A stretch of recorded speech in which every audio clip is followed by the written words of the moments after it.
Well, good morning, everyone. I sure appreciate everybody coming in and getting registered. It looks to me like at the bottom of our screen, we've got about 46 people on right now. The last count, we had about 120 people registered for the conference. So I'm expecting more people to come in as we proceed. But I do really want to thank you guys for coming today. And with that being said, we'll call the meeting to order. Is there a delegate from Louisiana that would like to do the invocation? Yes, sir. This is Samantha Earhart. I can do it. That'd be great. Thank you. Please assume an attitude of prayer. Heavenly Father, we come to you today asking for your guidance, wisdom, and support as we begin this meeting. Help us engage in meaningful discussion and allow us to grow closer as a group. It is for the pursuit of truth, the greater glory, and of you for the service of humanity. We ask things in your name. Amen. Thank you. Is there a delegate from Oklahoma that would come up and do the pledge, please?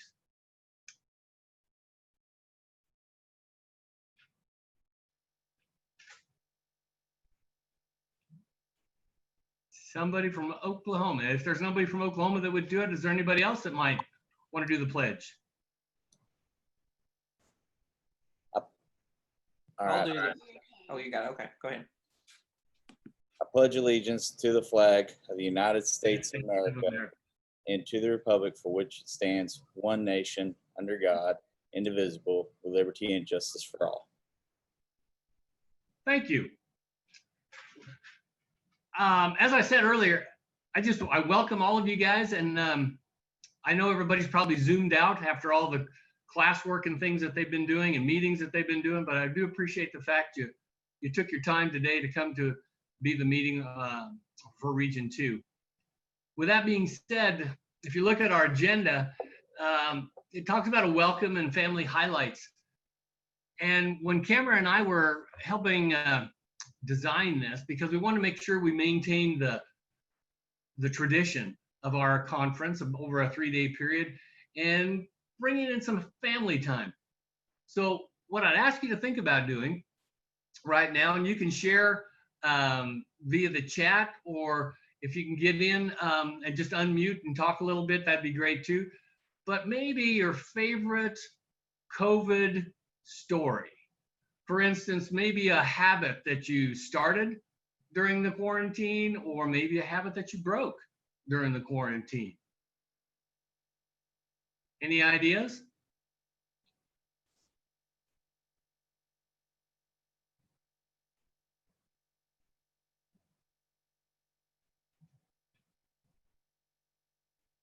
Well, maybe I'll start with one, give you kind of guys maybe some ammunition to go forward.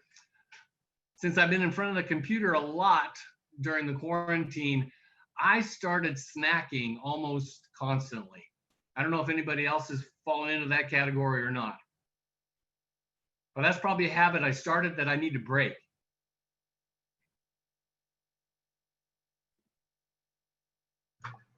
My habit of snacking caused me to have to start running, so I get up and run almost every morning a 5K to offset the snacking, since I sat right next to the pantry. So I had to do that, and I had to stop baking bread too, because that was not helping my weight either.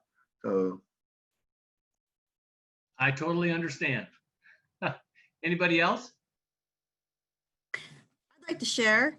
Sure. We ended up having dinner together. Usually we wouldn't always eat dinner, but 4 nights a week, we would visit a state and learn about the state, and then make special foods from that specific state. And we ended up visiting over 22 states. It was a ton of fun. Well, that's great. Thank you for sharing that. Anybody else? I got engaged. Go ahead. Oh, I got engaged and my fiance started a new business. So. Well, congratulations. That's awesome. I was just going to share that my two boys and my wife and I, who've been to, I don't know, a dozen Region 2s probably in their lifetimes, we decided to do a little study of World War II, and I think we've watched every World War II movie that we could possibly come up with, which kind of enjoyed that and realized it's maybe not the most accurate, but it was a good time anyways. Well, very good. That was probably a really good experience for you and your family. Absolutely. Well, look forward to this every day in the agenda. So you might have maybe your favorite hoarding story that you've heard or anything like that, just to bring a little bit of humor and real life back to us. So that being said, we'll have a motion to adopt the agenda with a little bit of flexibility. So before you say the motion, I'd like you to make sure that you say your name, what state you're from, just to help out Cameron when she's taking notes. So we'll accept a motion to adopt the agenda with some flexibility. This is James Cannon from Arkansas. So moved. Is there a second? Brian Long from Oklahoma, second. Properly moved and seconded. Any discussion? Seeing none, we'll proceed to vote. Now, when we're going to vote, we probably need to make sure that we go down and do, well, now where is it? Oh, and our reactions. And just go in with a thumbs up, please. So all those in favor, go to the reactions. All those in favor, thumbs up.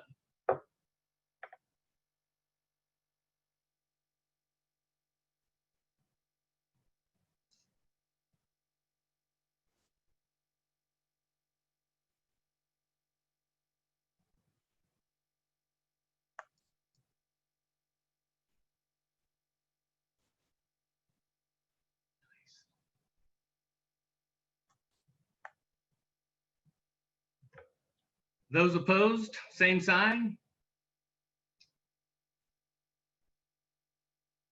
Motion passes.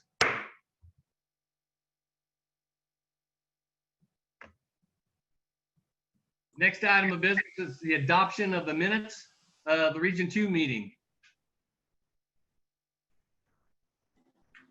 Marty Jones, Oklahoma. I move to approve the minutes as posted. Is there a second?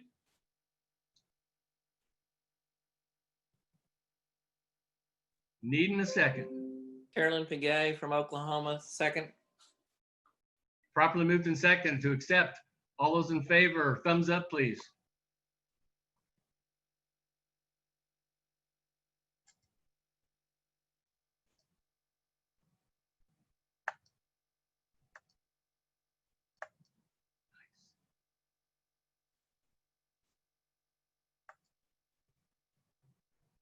Motion passes. Next on the agenda is a welcome from Leslie Clark.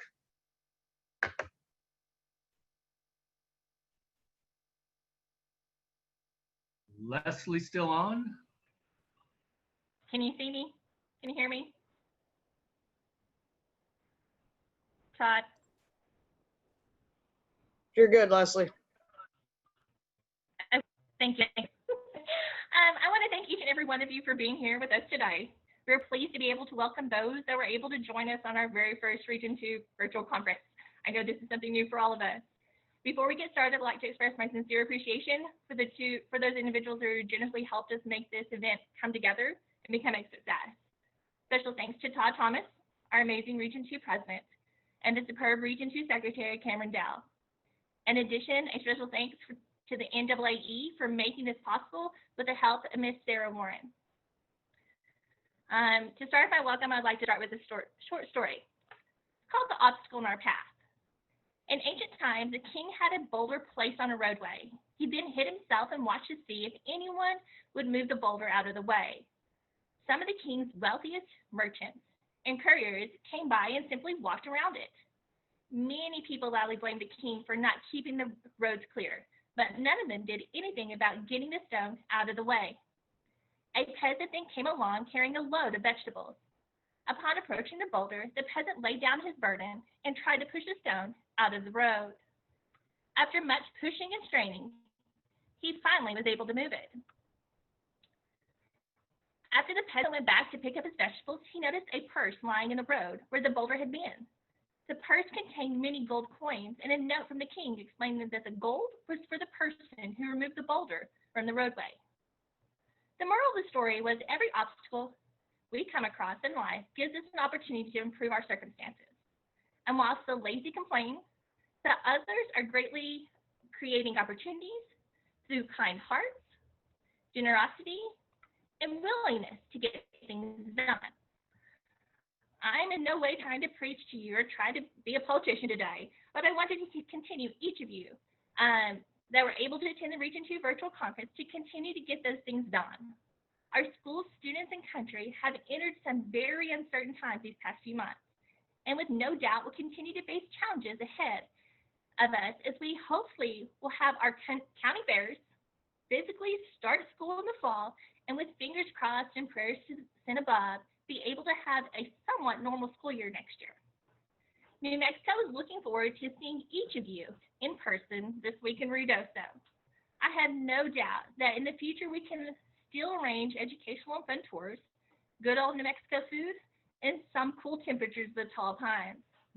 Over the next few days, we are arranging for some fun trivia questions about New Mexico, and we'll be sending out prizes for the first individuals to have the correct answers.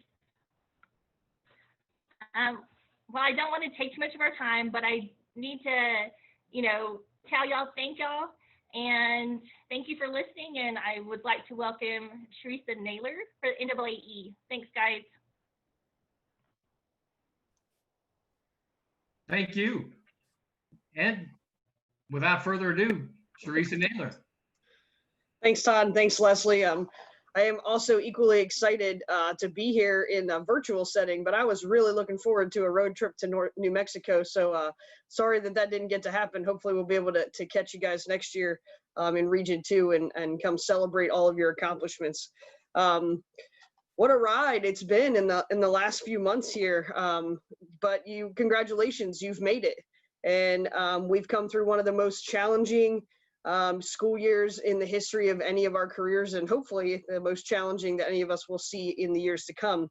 And you've done all that while trying to keep your personal life afloat through the threat of coronavirus and maintaining your FFA chapters and your students. And so you're just to be commended on the work and the job that you've done over the past 8 to 10 weeks there. You probably became an overnight expert in remote learning and tried to do everything you could to limit your, your device time. I laughed a lot during these weeks about how many times doctors and things would tell me about my own kids to, limit their time on devices and limit their screen time. And then all of those concerns went out the window with the flip of a switch, and then nobody was worried about screen time anymore because that's just the way we had to live. And for a lot of us, you might have put your own health and well-being and mental health on the line and on hold in order to help in your schools and to help your students get what they needed and to deliver the quality education that we know we're all committed to as ag educators. So thank you for everything that you've done, and thank you for what you've continued to do and will do in the coming school year for our students of agricultural education. We celebrate you at NAAE. We celebrate your fortitude and your commitment and your optimism, your continued creativity, and your unwavering love for your students and passion for agricultural education. It definitely shines through brightest in times like these where we can all come together and manage to continue to show the world that ag education is the best there is and why. NAAE truly is better together, and we thank you all for being part of our family. I would just like to take a few minutes of my time here from our greetings and say on behalf of the board of directors, thank you so much for having us and for being committed to your professional organization and to your professional development and engaging in your Region 2 conference over the next couple of days. I know that New Mexico and Todd and Cameron and the NAAE staff have put together a great schedule for you, and I'm excited to see how it goes. and how much fun and learning and excitement we can build in ag education in this platform. On the NAAE front, I just want to make sure that you're aware of a few things. First off, I would be remiss if I didn't start out with our NAAE priorities. There are things that at NAAE we strive to make sure we provide to every member every day. So we want to make sure that you remember that our priorities remain advocacy, professional development, and then teacher recruitment, retention, and recognition. And we stand by those priorities through our strategic plan, and then also through the business items and the actions and programs that we deliver on a daily basis. A reminder to you that you are eligible for professional liability insurance. So there is liability insurance available for active life, and student members. You receive $100,000 of coverage with your NAAE membership. So make sure that if you don't know that you have that available to you, you do. And you can increase your coverage from that $100,000 to $1 million, or even a $2 million coverage for just an additional $35 or $50 a year. And of course, all of that is run through Forrest T. Jones. You can actually find out more about that on the website, NAAE.org, or reach out to a staff member or to a board member for more information on your liability insurance. We also offer additional group insurance because NAAE is a member of the Trust for Insuring Educators. And so you have access to term life plans, life insurance plans, long-term healthcare plans, cancer plans, private practice liability, disability income protection, and personal auto insurance. So again, all of those are offered through NAAE membership through Forrest T. Jones. And again, you can find information on the website or reach out to one of us in leadership for more information. A quick update on the 2020 NAAE convention, where we are being hosted in Nashville, Tennessee this year. The dates for the convention are December 1st through the 5th. And as of today, we are still planning to be live and in person. Obviously, that could change at any moment depending on what the fall looks like and how things plan out. If we are not able to meet in person, we will have virtual options for the convention. So just something to keep in mind there. Right now, we're still on pace to remain in Nashville, Tennessee, December 1st through the 5th for the live convention. In light of everything that has gone on, we have extended the early bird registration to August 31st. So if you haven't registered for the convention yet and you'd like to take advantage of that early bird rate, you can do that through August 31st. You can access the registration through the NAAE website. Make sure when you're doing registration that you select that you're an NAAE member or an Ag Ed Division member of ACTE, and that should get you the $60 registration discount for NAAE members. And of course, there are student rates available on the website as well. So that's the updates with convention. Remember, December 1st through the 5th, and we are in Nashville, Tennessee, at the Gaylord Opryland again, as we have been in the past. So it's a beautiful location. There is a new initiative through NAAE. It's called My Local Cooperative, and it's all about advancing agricultural cooperatives by raising awareness of the business model, showcasing cooperative career opportunities, and then highlighting the roles that cooperatives play in strengthening agriculture and our communities. So this is actually something that's pretty near and dear to me. When growing up through my ag education program, we had an extensive cooperative education program in our ag program, and then we worked with our state cooperative association as well as the National Cooperative Association to do all kinds of leadership development and business education models. And so I was really excited when NAAE took this initiative on. This is being spearheaded by Ellen Thompson. And basically, if you go to www.mylocalcooperative.org, you can find all kinds of resources for educators and information there about cooperative basics, how agriculture works with cooperatives, locations of cooperatives. Again, educational resources. There are lesson plans and structured modules for instruction set up there. There's a media library. There's grab and go workshop access, all kinds of things that you can get at mylocalcooperative.org. So that's an exciting program. And if you know Ellen Thompson and the fabulous work that she's done with the Teach Ag campaigns, you would obviously would not be surprised to know that my local cooperative's materials and resources are just as fabulous, because she has done an excellent job with those. If you'd like to have a My Local Cooperative workshop in your state, it is available at no cost. You can contact Ellen and she'll be able to get you hooked up with that as an option moving forward.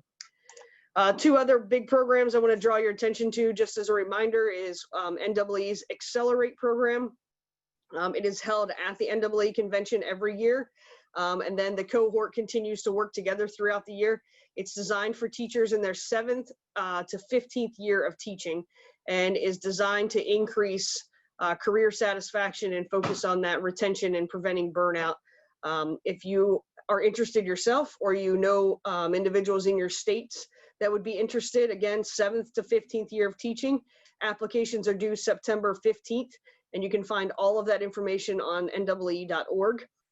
We also have the availability to host regional and state institutes. They require 8 to 10 hours of training, again, related to increasing career satisfaction. And that program is headed up by Elisa Smith at NAAE. So if you'd like to host a regional or state institute, or you want more information about the program, you can contact her for that.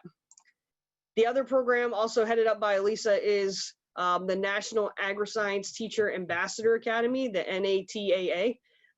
It's a week-long intensive professional development designed around inquiry-based learning and agri-science enhancement. So each ag teacher, once they complete the week-long session, becomes a National Agri-Science Teacher Ambassador, and then works to increase inquiry-based learning in their own classroom, but also across their state and in their region and nation. Applications for that program are due in mid-January. And again, more information can be found on the website or by contacting Elisa Smith. So NAAE is an amazing program if you're looking to step up the science content and science connections in your classroom. That's an awesome opportunity available to you as well.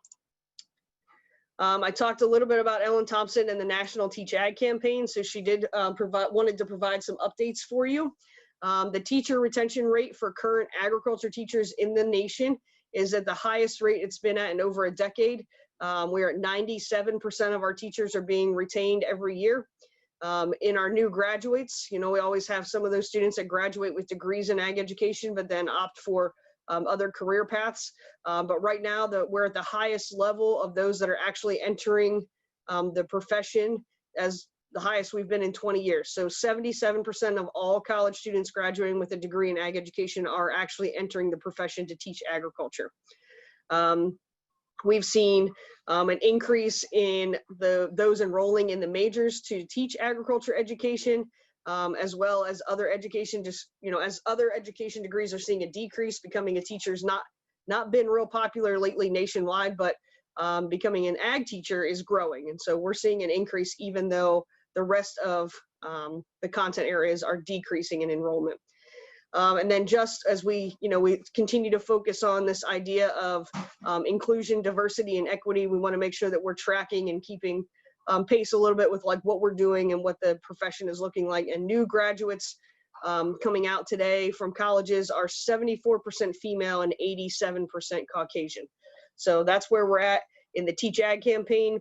If you'd like any information about activities in your state because of the STAR program or engaging in the STAR program, you can reach out to Ellen Thompson. We have on the website lists of strategies for those of you trying to improve recruitment, or those working with pre-service retention, and then those, of course, trying to retain and improve retention of current teachers. So there's all kinds of things available for you on the website. Just a few things of noteworthy mentioning. We have 41 states that are involved in the STAR program. We give out monthly best practices. They're available, again, in a web format. We celebrate National Teach Ag Day every year. This year we'll be celebrating that on Thursday, September 17th. And as part of that, we ship nearly 100 kits for secondary and post-secondary ag educators to use with their students to celebrate. So if that's something you're interested in, reach out to Ellen. And then there is a folder on the website full of tools and resources for states to use to host your own virtual events or to conduct recruitment workshops, or things like signing days and all those kinds of things that you see about on social media and here. And all of that is available on the website. On the advocacy front, NAAE continues to work to provide the tools and professional development to help teachers become educated about advocating, building relationships, and taking action for your programs. We want to make sure that our members understand that this advocacy idea is not limited to the federal level with government and legislative advocacy, but this can start right in the grassroots in your own school, advocating and selling your own program to the community and to your administration. So there are lots of opportunities available. Again, on NAAE's website, you can take advantage of the state and national ag ed profiles. We encourage every state to update their state profile, every year, every other year with new numbers and things like that. And that is simply done right there on the website and by reaching out and contacting Jay Jackman. And then we also want to make sure that everyone is aware of the National Policy Seminar that's typically held in early March. This past year, it was obviously canceled for COVID-19, but the National Policy Seminar is 2 to 3 days where ag educators and career and tech educators from across the country get together and learn about advocacy and how it relates to our content and to our centers and so our schools. So it is hosted officially by ACTE. However, NAAE does host their own portions of that. And so we have breakout groups just for ag educators, specific workshops and meals where ag teachers can get together and join and collaborate and work together and network with each other. And then there is also time for you to visit your legislators to show your support for increased and sustained Perkins funding for ag education as well as career and technical education. So if you haven't had a chance to attend the National Policy Seminar, it's an awesome experience. You really do learn a lot about how CTE and ag education works across the country, and then also get to see how it all plays out in Washington and how our voice can be heard. And so I encourage you all to take advantage of that. NAAE will provide registration for the National Policy Seminar for 1 member per state.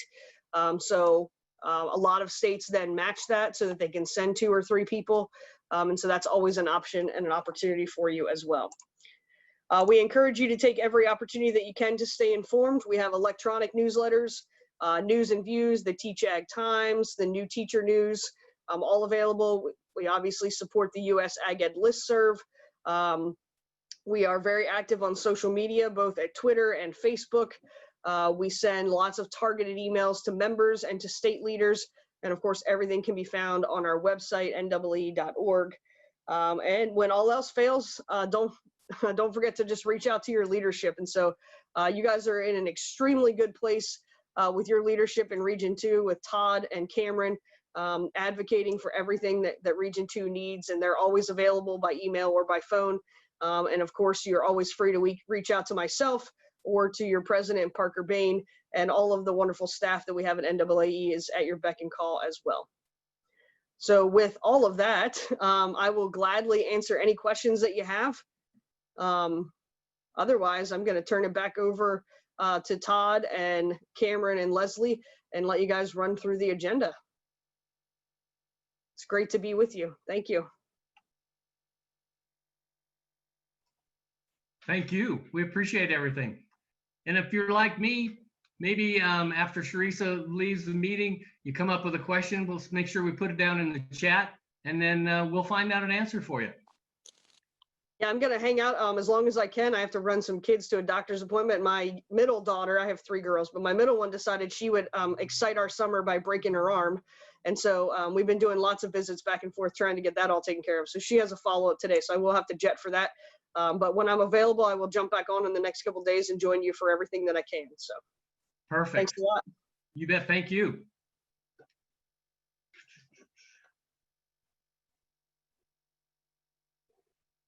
The next item on the agenda is the introduction of state delegations.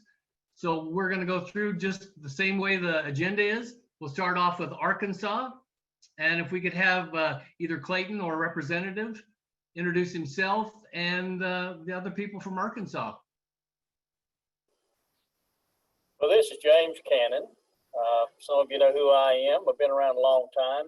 from Arkansas. Clayton's not with us. He has some family issues he's having to take care of, so he's not able to be there. But I teach at Prescott High School. Just finished my 39th year, and I have 2 more to go before I decide to walk out the door. But it's glad to be here at my who knows what region meeting it is. I hadn't missed but one, I think, in my whole career. So it's glad to be here.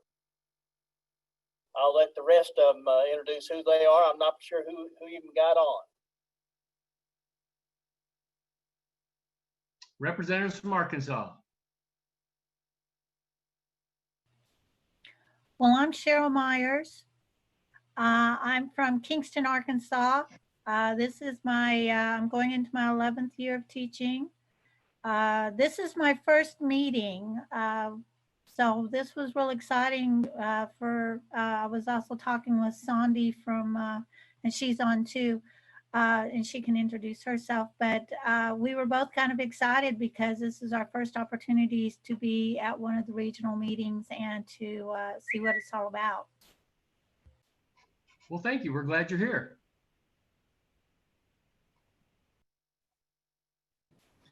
Hi, I'm Carissa Moore. I've been teaching at Gosnell now for 15 years. This is my first year to get to attend a region meeting, so I'm really excited that we have the virtual option this year. Thank you. How about the representative from Colorado? Good morning. I'm Eric Wellman. I am from North Park, Northern Colorado. My 9th year of teaching.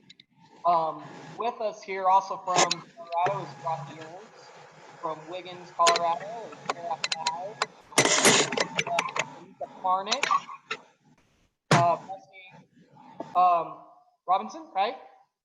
And then also Patty Coed. And if I miss anyone else, please introduce. Thank you. How about the representatives from Kansas? Good morning. I'm Jacob Larison. I'm currently president of our KAAE Association. Happy to be here this morning or to be joining you virtually.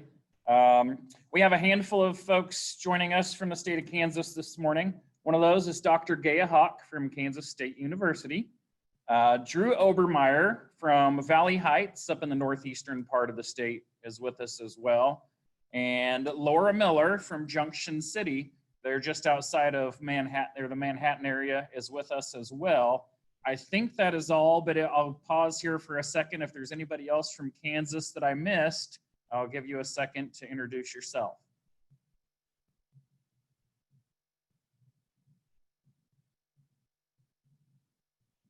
That might be all of us. Thank you. Representatives from Louisiana.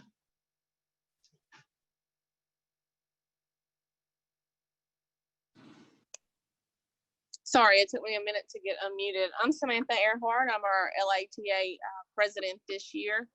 And I'll let anyone else from Louisiana introduce themselves.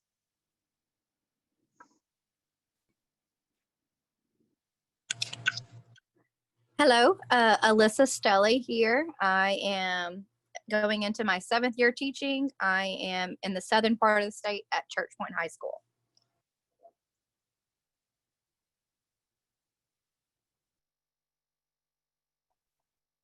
Anybody else? Okay. New Mexico. Good morning, everyone. I'm Leslie Clark from Carlsbad High School. I am currently serving as the NAAE president. I've been teaching for 22 years. Most, 13 of it there in Carlsbad. I'm going to allow my association to introduce themselves. I think there's about 6 of them on here. But I'm going to let them introduce themselves just to make sure I don't miss anybody.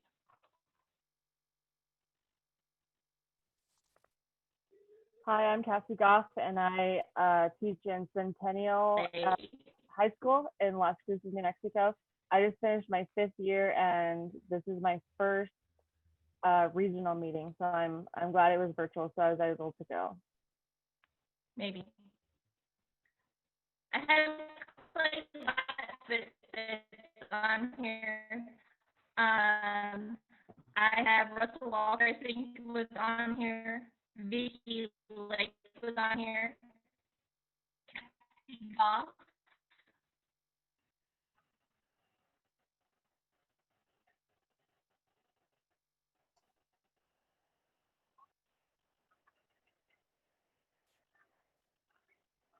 I'll do mine. My name is Russell Walter. I teach at Cliff High School, which is on the southwest part of the state. Yourself.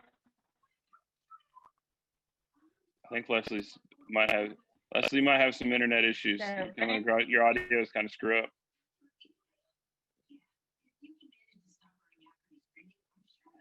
Anyway, this will be my 5th year teaching. This is my first NAAE conference, so I'm super excited about that. You get to share it with my children here, so we're looking forward to it. Good morning. I'm Brennan Brabson. I'm in Socorro, New Mexico, and going into my 5th year teaching. So it's good to be here.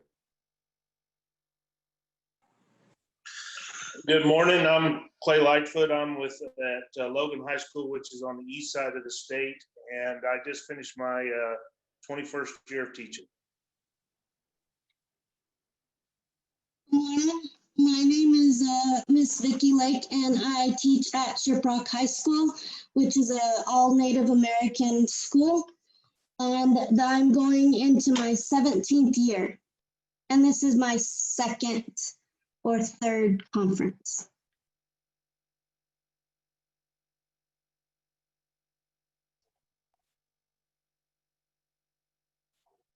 Anyone else from New Mexico? Well, let's go on to Oklahoma then.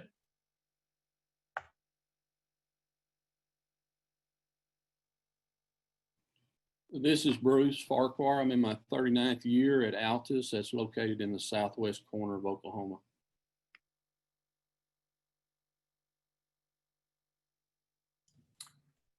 Cody Neiman, going into my 10th year at Skytook in Northeast Oklahoma. This is Justin. Go ahead.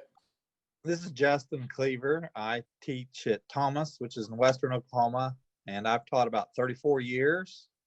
And this may be my 14th or 15th conference. Marty Jones, starting year number 6 in Bartlesville, Oklahoma, Northeast.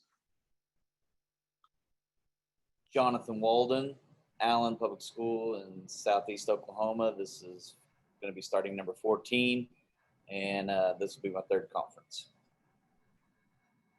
Tim Taylor from Okmulgee, Oklahoma, starting year 3. Brian Womack, I'm with Eufaula, Oklahoma, starting year 9. Tim White, Tipton, Oklahoma, starting number 26. I've made about 5 or 6 conferences. Jonathan Holloway, Owasso, Oklahoma. This is year 15. Emily Sewell, Woodward, Oklahoma, finishing up year 6 and my 3rd conference. Raquel Welchel, going into year number 5. I'm in Ryan, Oklahoma. This will be my 1st conference. Megan Formitsgard, Kingfisher, Oklahoma, year 1, conference 1. Ricky Wilkinson, Calumet, Oklahoma, going into year 20, and I've made about 7 or 8 conferences. I'm Scott Nemechek. Taught 35 years, just moved recently to the State Department. So I just got on here a little bit late. So welcome everybody. It's good to see all you first year people out there. Good morning. Oh, sorry, Laura, go ahead. Laura Wood from Northeast Oklahoma. I'll be a 1st year teacher at Oklahoma Union. Wyatt Shaw, going into my 2nd year from Burlington, Oklahoma. This is my 1st conference. Ashley Gaff from Timberlake Schools in Northwest Oklahoma, and this will be going into my 8th year teaching. I'm Carolyn Pagay, and I'm from Veneta, which is Northeast Oklahoma. I am going in, this is my second conference.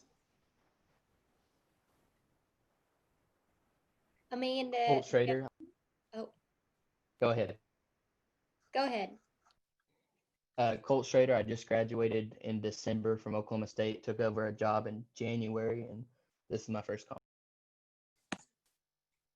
I'm Amanda Jones. I'm from Ketchum, Oklahoma. I'm going into my 9th year teaching, but this was just finished my first year teaching high school ag, and this also will be my first conference.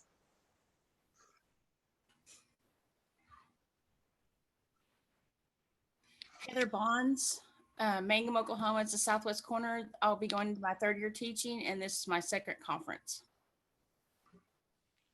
Michael Gustafson, Moore, Oklahoma, centrally located here in the state. It's my 3rd conference going into year 17.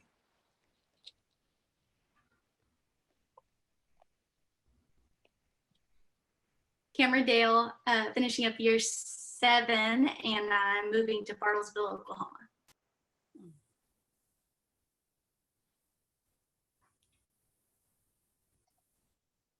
Anybody else from Oklahoma? Hey, Todd, I'm here. This is Kevin Alm. Nice. Good to see you, Kevin. You betcha. 20 years of teaching, and I'm in the panhandle of Oklahoma at Guyman. Very good. Anybody else? Well, how about Texas? Who do we have from Texas? I believe the only one is Ray Pionzik. I'm Executive Director of the Ag Teachers Association of Texas. I think our others have zoomed out being on board meetings and stuff. We were really hoping to make it to the end of the Mountain Gods and do some gambling, but that didn't happen. So it's good to see all the faces from across the states and join y'all this morning. Absolutely. It is so good to see all the young teachers, first year teachers here. I'm glad we did have the option to have a virtual conference to make sure we got some of you folks here. So congratulations. Congratulations, everybody. What I'd like to talk to you about just briefly next is the Ag Teacher Relief Fund. And for those of you that don't know, we collect funds from various ways, donations, trying to have some fun with some raffles and things like that to gain money, but it's to help people in need. And a lot of times the people in need may not want to ask for help. So if you know of somebody, maybe in your state or your district or wherever you might be, that might be needing a little help, it's okay if you get and some people get to fill out the application for them. But briefly, what we've had about 124,000, almost $225,000 worth of contributions. We've given out $84,250, and we have a balance right now of $40,746. It's one of those neat things. It's, it's good to have it, but we hope we don't ever have to use it, sort of thing, like insurance. We wouldn't wish anything bad on anybody, but I might open up the floor if there's somebody that wants to share an experience they had with it. It's a really good thing, and maybe in the future we can work out ways that maybe we can add to that fund just in case. Anybody else want to share about maybe an experience they had with it?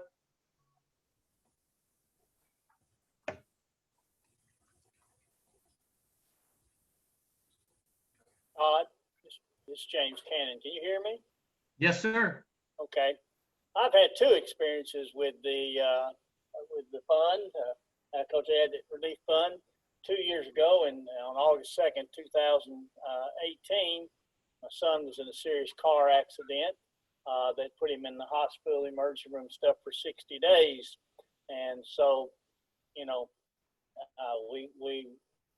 the state, of course, pushed it out there, and of course, he received a check for $500 for some of the expenses there, which is a great relief. And knowing, of course, you know, Arkansas, we send money each year to help out with the relief fund, because I've had others do that. And of course, none of you know this, or some of you may know it, but last July, just a little less than a year ago, July, I don't know when it was, the second week of July or something, I guess I had a heart attack. But I didn't realize it. I went on to Ag in service and spent the week there thinking I had to be there, whatever. But on the 18th of July, I went to the emergency room, and they decided I'd had a heart attack and sent me on to the hospital. And I had 5 bypasses done on Monday the 20th or the 22nd. So that's what we had go on there. And I had another experience with the relief fund and receiving money for that there. So it is, you know, $500 is a great relief, just to know if that comes and it's there in your hands. Thank you. Thank you for sharing. And it's a nice feeling to know that your fellow ag teachers were there to help you out if you need it. But we can't help unless we know. So if you do know somebody, let's make sure we make the system work for them. Now, the next item on the agenda, and I hope everybody has the agenda available to them. It says Region 2 2021 location discussion. And that's just, I just want to open it up for some discussion, or maybe plant the seed so you can think about it. Like Teresa said, and like all of us have said many times, this has been really a crazy year. And I don't think anybody can dispute that. I know the New Mexico delegation had a great week planned for us. If you were at NAAE in December, you heard all the neat things they had planned for us, and it was really disappointing that we couldn't make it to New Mexico because of all the neat things. Now, I know from personal experience, when you're in that chain, you're going to get it next year, or you just had it, whatever the case may be, that you're planning maybe a couple of years ahead of time too. So I know probably the Kansas folks have already been planning some things for us, and that's great. But now this is just a personal thing that I brought up when we were planning, and Cameron and I have talked about it, and we really miss the connectivity of going to a region conference in those various states. And I don't know if, not that we need a vote on who misses it and not, but if you think back to those regional conferences where you've been to those states, it was really neat to go visit the different areas, the different ag departments, know a little bit about the history of the area, that kind of thing. And some people have brought out that we miss that if we skip New Mexico. Now, I'm not pushing it one way or the other, or say we got to have New Mexico next year, or we're just going to go on to have Kansas. I wanted the delegation, I wanted the Region 2 to make that decision, to vote on that. So I just want to bring that up to you guys. You can talk amongst yourselves maybe later on. Maybe that's something you bring up in a committee, but I just want to make sure that that's known, that we are going to ask for a vote on that, which direction we want to go as a region. Hopefully that makes sense with everybody. Another thing I want to point out that's maybe just a little off topic right now is everybody needs to take advantage of that chat function that's at the bottom of your screen. If you don't have anything to say, that's okay, but maybe just take advantage of it to see what's been said in the chat section. Hopefully that makes sense to you also. Region 2 location discussion. Now for a little bit of fun. And again, when Cameron and I were talking about Region 2, it could be a fun activity, and we wanted to see if we could still maintain some of that. So we talked about Leslie and see if we could come up with some trivia and some prizes. So we're going to turn it over to Leslie now. Hopefully her internet connection is working a little better. But if not, sometimes technology kind of is our friend, and sometimes it can be a little bit of a discussion point, I guess. So Leslie, are you there? I'm here. Can y'all hear me? Yes? No. It's still a little garbled, but maybe we can make it. Okay. So Leslie, if I can give you a suggestion. Yes. Sometimes if you turn your video off, then the sound will work better. So we won't be able to see you, but at least everybody would hear you better. Okay, can you all hear me? Is that better? Yeah? Okay, so I was trying to figure out how to do this the best, but I do have 4 questions for each session. We can come up with more if we want to. We will be sending out prizes for those who are the first one to answer the question correctly. And I thought maybe we could do in the chat section, if everybody can bring up your chat section. The first person to answer the question correctly will get a prize. And we will send it to you in the mail. Okay, so hopefully everyone can hear me. If not, say something and I'll stop. First question is this. It says, what is Mexico's state tree?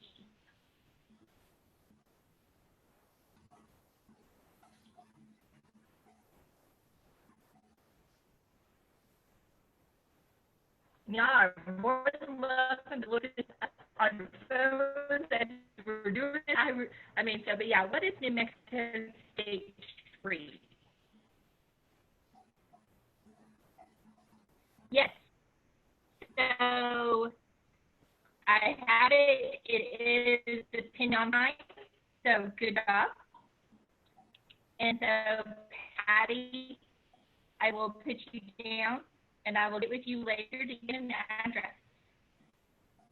Next question. What is New Mexico's state bird?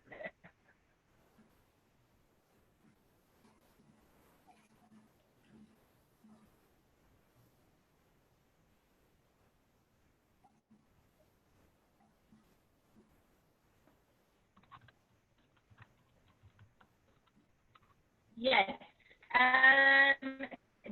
Alice Dooley got it. Good job, Alice.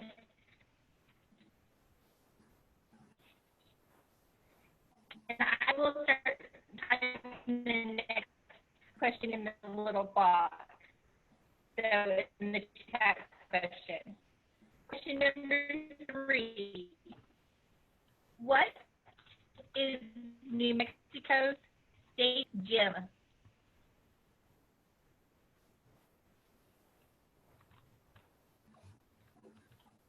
Could you repeat that again, Leslie?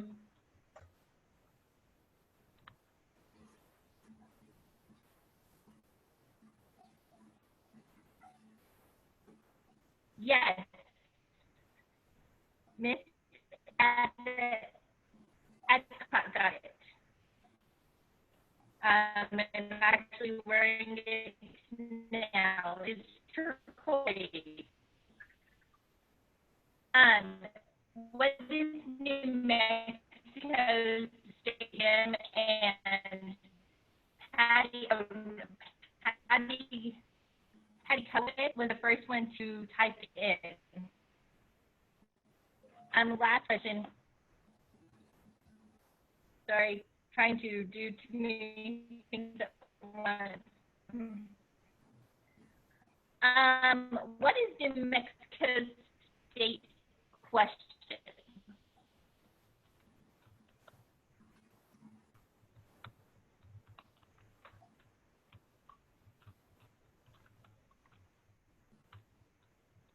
It's a funny one.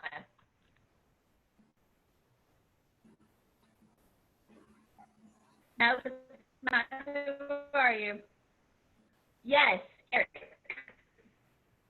Eric got it. It's the red or green that you want. And so that is our favorite question to ask at a restaurant. You want red or green with that? Because we are big on chili. Those are portions. I hope you enjoyed them. We have more to come.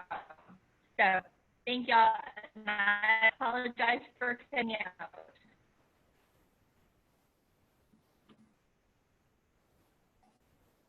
Thank you, Leslie. Did that work out all right for everybody? I hope so. We're going to hope that internet connections still bear with us the next couple, 3 days. If we're going back to our agenda again, the next item is awards judging. And hopefully everybody remembers that we need a representative from each state to judge. And we have the rubrics and the applications in drop boxes. So that being said, we're going to make sure that you guys let us know who wants to be the judges. And then committee leaders, those of you that signed up when you registered to be on the committee. And then we've got Lauren Emerson, who wants to chair the member services. We've got Emily Sewell that'll do strategic planning. We've got Leslie that'll do marketing. We have Bruce that'll do policy and bylaws. No, I take that back. Yes, Bruce is going to do policy and bylaws. Robert's going to do professional growth. Amanda will do public policy, and Marty Jones is going to do finance. If we could have those committee leaders stay a little while after we adjourn, we'd appreciate it so we can get you guys lined up to do committee work. Cameron, have I gotten everything, or help me out? I think so. I'm going to drop a link in the chat for letters of appreciation, just in case anyone would like that to be sent out. There's going to be a Google Forms that you can fill out. So fill it out for as many administrators, school board members, booster club, anyone, even though you didn't have to pay a registration fee or travel. We know those letters are helpful because it speaks about the December conference, the national conference, and reminds your administrators and the supervisors that you are still very much engaged in professional development. And we want to make sure that they know that you attended this professional development conference. And there will also be an opportunity to get professional development like credit from the NAAE. Whenever you registered, they have that information and they'll be sending that out. And it looks like we still have some things going on in the chat in terms of the New Mexico, Kansas discussion. So please feel free to discuss some more on that. Tomorrow we will vote. And I think that's about it. We're going to do some breakout rooms for our committee leaders and our citation awards judging. And then we also have 2 videos from our Ideas Unlimited state winners. So I think both of them, are here. So they will be available for questions. But if you'd like to stay and watch the videos and learn about some of the cool things that other teachers are doing, we would welcome you to do that. I think that's all I have, Todd. Thank you. With that being said, the chair will accept the motion to adjourn for judging and for committee leader work.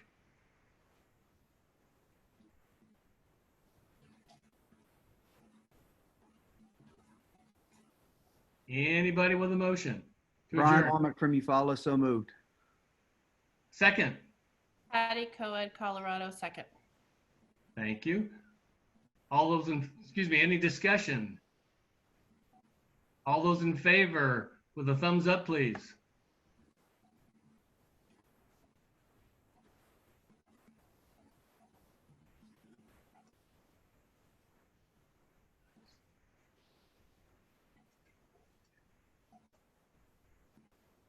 Motion passes.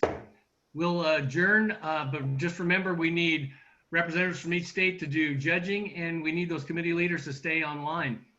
We thank you guys for coming and look forward to seeing you guys all again tomorrow at the same time. Let's keep this thing going.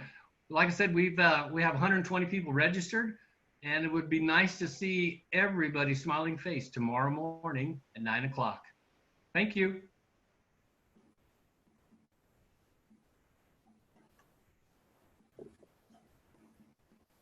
Todd. Yes, sir. I see where Jacob come back on there and made the statement that they've already got contracts and stuff for next year. We've also in Arkansas, which is the next year, have contracted our hotels too. We can probably change that out. We haven't done anything else and stuff like that. I don't want to miss New Mexico either, but we need to kind of look at all those situations. And I think you better talk with Kansas and see exactly what all they have lined up at this point, because all we have is the rooms reserved in Arkansas already. Since the pandemic came on, we're not any further along, but you better talk with Kansas, and if we can, we can change the year for those two there maybe, and I'll see about Arkansas and our rooms and stuff like that if we can get out of that delegation since it's 2 years down the road. So Well, that's a terrific option. Thank you for bringing that up. may look at that and see. So, but you better talk with Kansas, because theirs being next year. I know they've got it. You always work this 2 or 3 years out in advance. You know that. Absolutely. So we don't want to put anybody in a bind and cause them any financial burdens also. I know it did for New Mexico this year, because I want to go to New Mexico too. But anyway, we look at all those things and see. All right, thank you. And I appreciate it. And I'll help with those judging of the awards. So just let me know. Okay. Well, we'll count you in for judging. Todd, on that note, real quick, this is Jacob Larson in Kansas. We do have contracts put together and have been working obviously for a while on this. I don't know that we would be able, our plan is to be in Topeka, and I don't know if we slid to 2021, if we would have options to book a hotel that would accommodate us at this point, on top of our transportation and some of the other logistics that we've got worked out. So on our behalf, it would be easier if we stuck with 2021. And quite honestly, I would much rather be in New Mexico right now, or would rather personally be in New Mexico a year from now. But I think it puts us in a bind to try and change those things for 2021. And I can, when are you wanting to get us to actually vote on this? It'll happen tomorrow. Okay. I will try and see if I can do a little bit of research and know the specifics as far as how the wording on some of our contracts, but availability for the following year, I just don't really know about. Sure, and I understand. It was one of those things that it was brought up to my attention that some people wanted to continue going back, want to go back to New Mexico for next year. And then some people said, no, we need to go straight ahead and just go back to Kansas. I just wanted to make sure that the delegates or the people in Region 2 made that decision. It wasn't just me. Hopefully that makes sense. Yep, appreciate it. Any other discussion?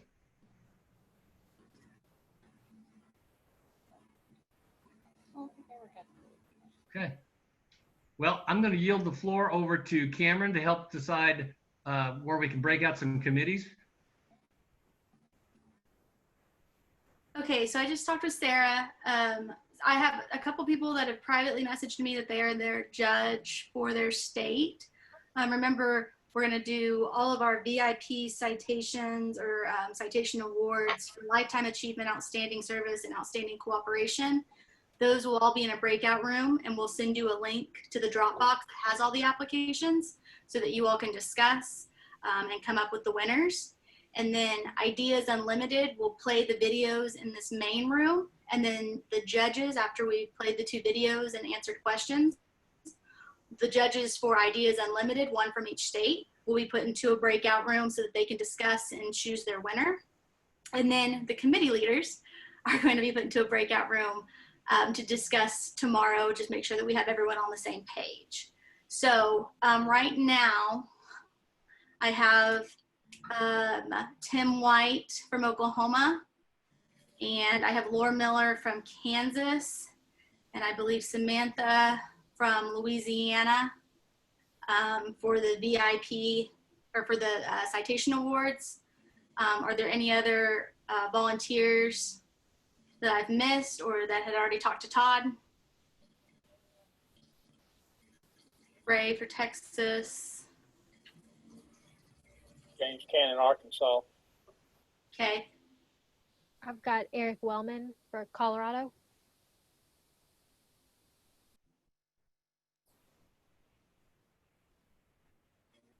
See here.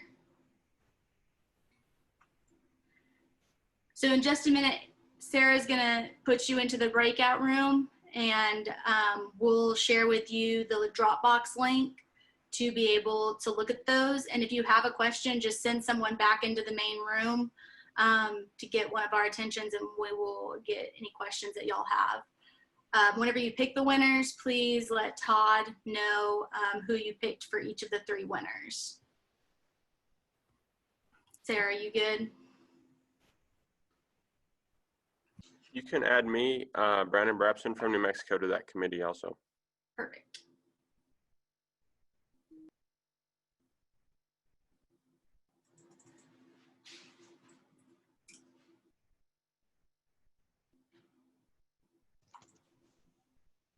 Okay, so everyone that's in here is ready to watch the Ideas Unlimited videos? Yes. All right. All right, great. Give me 1 second to get them pulled up.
All right, I'm not sure why we can't hear the video. So give me 1 minute. I'm going to try to send them here in the chat. Maybe we'll have to watch them individually.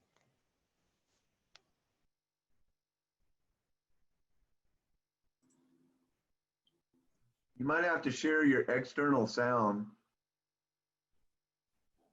It's in your thing, Sarah.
with a random idea at one point and said, "These are really expensive. I bet you."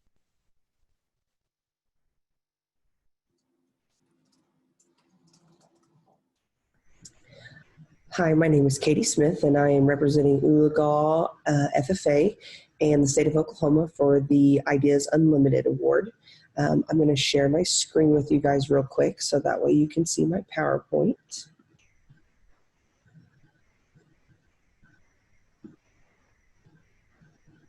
So my idea that I presented for this award was the door jammers that my Shop 2 students actually produced at the school for the school. My principal came to us with a random idea at one point and said, "These are really expensive. I bet you can make those in the shop." So we took that as a challenge and ran with it. Kind of the dynamic of the group, I had 15 kids in the class. I had 2 that really bit on this project and took off and were eat up with it to try to find the answers. So they kind of oversaw the project, and then other kids worked in groups to accomplish different tasks. So we had ended up with 3 different mechanisms for the whole high school. A problem we ran into really early on was the high school has been added on a lot, and every time they were added on, they had different types of doors. So the goal when making the door jammers was to not have to open the door. If they could do it with at all costs here, to be able to apply something inside the door without opening it in case there was an intruder on campus, that was the goal.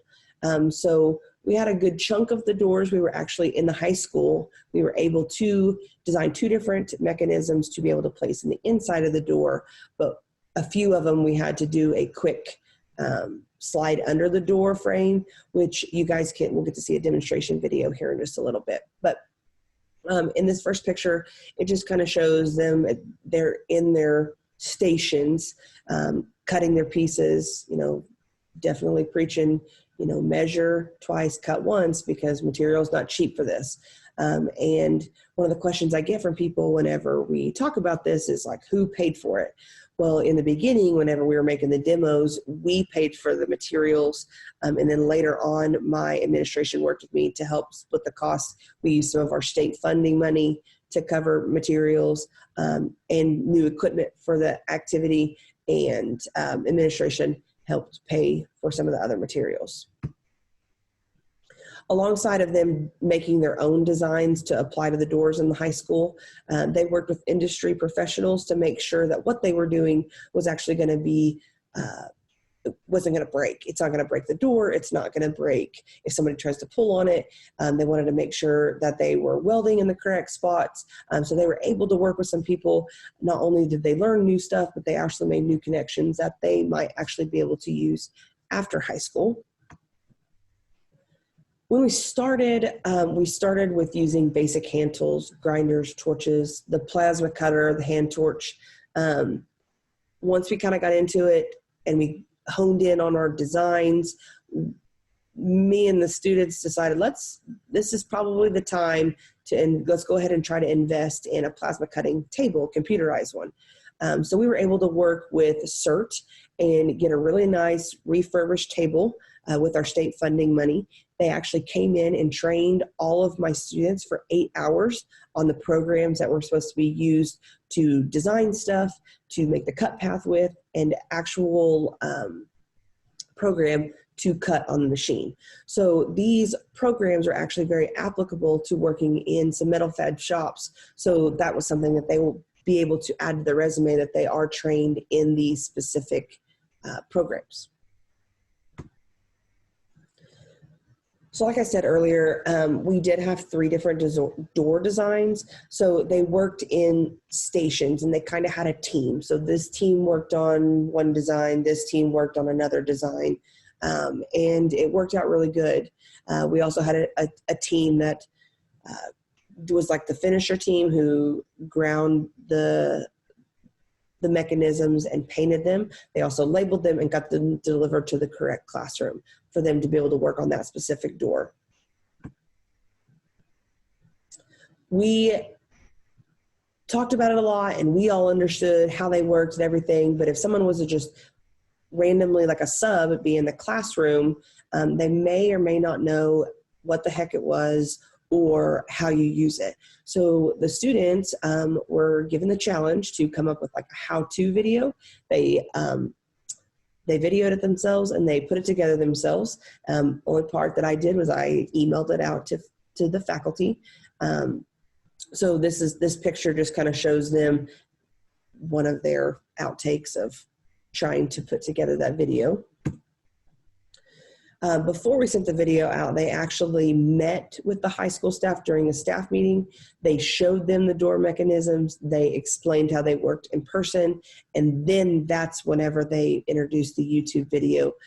So that way they could go back and refer to the video depending on what type of door they had. And also it wasn't a bad idea for them to get trained with other doors in case they're in another classroom.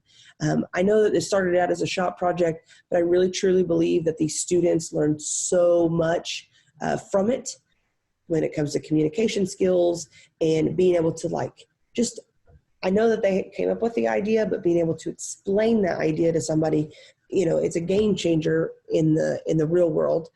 So them learning effective communication skills are something that I am proud of them for learning. Here is the video that they came up with. So I'm going to play that for you guys real quick. This is the how-to video that got sent out to faculty and staff in the high school.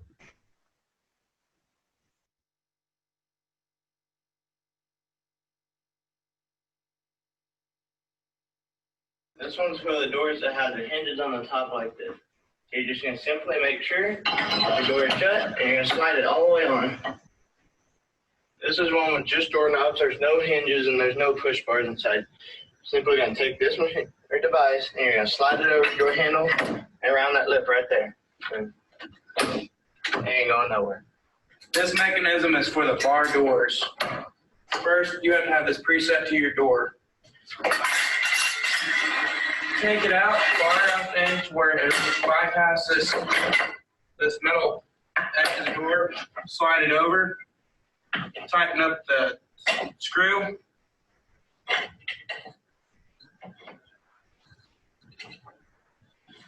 And it's not, you have to have that preset for your door to make it faster to screw on and keep tight. So that was their quick how-to video on the 3 different mechanisms in the high school. Another added bonus to this deal is we actually got to be a little spotlight on the news on things that Oologah FFA were doing to help keep their community safe. As you can see, this is the same 2 boys that were in the other video. They're the ones that took lead of the project. They were both senior boys. They're both going into like production work right out of high school. So they were very interested in learning this and being able to use the tools that they learned in their future career. They had a good time. News Channel 6 here in Tulsa was super nice, and we got a lot of positive feedback in the community, and actually we had other communities reach out and want door jammers made for their school. We were in the process of finishing supplying Oologah schools with the door jammers, the high school or the middle school, upper elementary and lower elementary. They're halfway done sitting in the middle of the shop, but because of COVID, they did not get finished, and we plan on finishing those in the fall and then reaching out to other schools that have reached out to us and see what we can do, whether it may be helping other ag chapters with a design, pass that on to them for a project to do, or if there's not an ag program in that community, we would love to help them in any way that we could. So this project really kind of took off. I think that it's very applicable to pretty much anybody that has some type of a shop setting. You don't have to have a plasma cutting machine to do this, to make these for your school, for your own building. I think that, students really think like using some critical thinking skills while also using some basic shop skills and learning new shop skills is very attainable for any school to do. So in the future, I hope that we can work together with some other schools and get them trained. Thank you.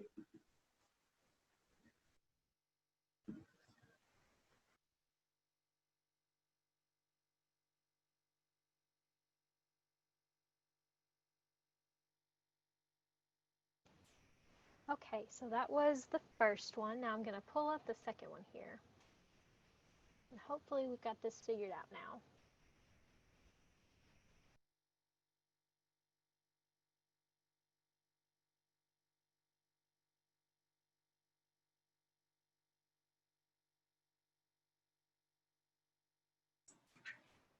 Quick question, is there a New Mexico representative that would like to go judge citation applications?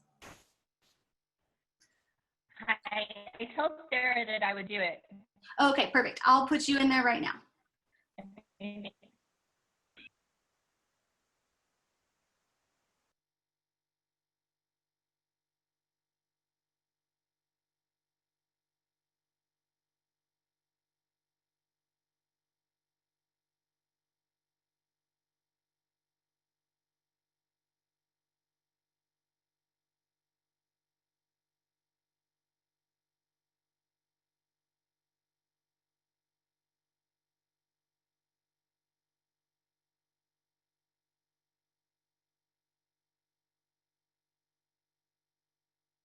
Teacher at Rock Hills High School in Kansas.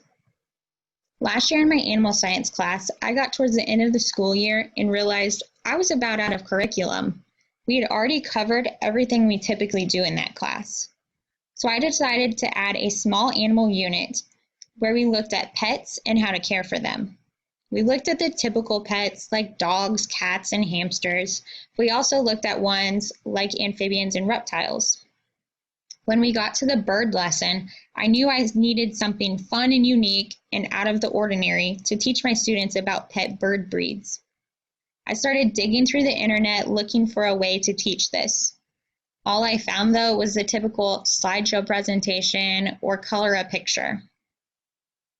When I saw the word fashion show on an elementary lesson plan, I knew this was exactly what I wanted to do. It would be hands-on, and arts and crafts time is one of my favorites to have in the classroom. To kick off the fashion show, I divided my students into groups. I went with groups of 3 or 4 just because this is what worked best for me. I then assigned each group a bird breed. I was very general in what I assigned, and then the students took their breed more specific. So for example, I assigned the breed parrot, and then the group decided to do an African gray parrot. So I really just left it up to them of which type of breed they wanted to do. Students then had to collect information about their specific bird breed. The information they collected was put into a script that was read during the fashion show. Most groups assigned 1 or 2 people to collect the information and write the script, and then read that script during our fashion show. I did not give a time limit, but just simply said, cover the information. My students took 4 days to do this lesson. The first day was a lot of planning and researching, and then the following days got more into writing the scripts and making their costumes. Their costumes had to look like their bird breed. Some of them were more creative than others, of course, but they were able to use materials found in the classroom, and some even brought materials from home. If I had to change one thing about this lesson, I would have added an extra day for costumes to be that much better. I graded on a few different things. I looked at whether they had all the required information in their script, and then how they presented themselves on the runway. So was everyone involved while we were doing the fashion show? Were the script readers loud enough we could hear them? Was the bird having fun on stage? It was really just a general grade. I also looked at team effort, making sure that everyone pulled their weight through this project. The day of the show, I made sure our PA system was set up and that we could use the school's stage. Our stage is in our gymnasium, so we had a lot of room to work with. I then had one student volunteer to introduce the fashion show. Once the introduction was done, then each team took turns walking across stage while reading their script. I invited the entire school to our fashion show. I just sent the teachers an email saying this is what we were doing on this day at this time. I wasn't sure who was going to show up, but all 112 students and teachers came the day of the fashion show. They had so much fun throughout that time. They were cheering, they were laughing, they were dancing to the music that was being played. It was really just a great time. This gave my students more accountability and ownership in what they were doing. The 8th grade class even took it upon themselves to make scorecards. Our teacher over here, his scorecard says, "So bad we can't even grade it." But thankfully, that one was never used. There was so much cooperative learning happening in this lesson. The students were working together to figure out who would be best in each role. Some were better writers, some were better public speakers, some just didn't really care and were willing to shake their booties up on stage. But they worked together to figure out who was best for each position. On the test at the end of the small animal unit, the questions about the birds had the highest percentage of correct answers. This showed me the students really retained the information. And then, since this was something just so fun and different, students all through the school talked about this for days afterwards. It wasn't just the kids in my class that were talking about it. It was students in other classes that just had so much fun watching. The teachers were also super impressed with how creative the animal science students were. In the end, this lesson was just so out of the ordinary that we had so much fun with it. It's one that I definitely look forward to doing with some of my other classes. But maybe next time we'll do a fashion show for poultry breeds, or maybe we'll do a fashion show for horse breeds. It could really be adapted to anything you need it to be. Thank you for taking the time to judge these applications. I really appreciate it, and have a great day.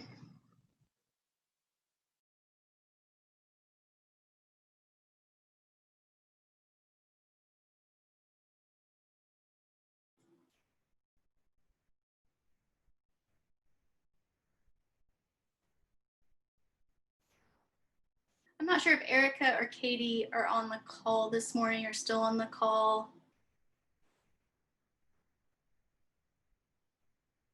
I don't think they are. But right now we have Brandon from New Mexico and Rocky from Colorado. If you were your state delegate to judge Ideas Unlimited, if you could just type your name in the chat and your state so that we know who to put into the breakout room, and we will break y'all out into that room and give you the applications and the rubric so that y'all can come up with a winner for Ideas Unlimited. So anyone from Arkansas,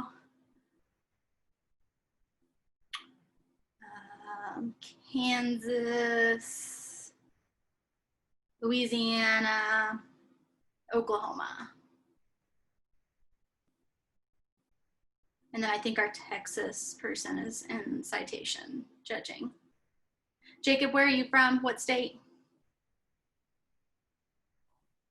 Kansas. Okay, perfect. So anyone from Oklahoma? I can help. Walden. Thank you. Arkansas, Louisiana, Texas. Anyone here?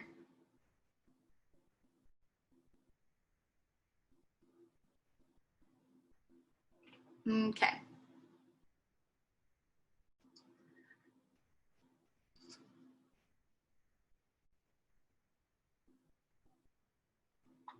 Not really for sure where Sarah just went.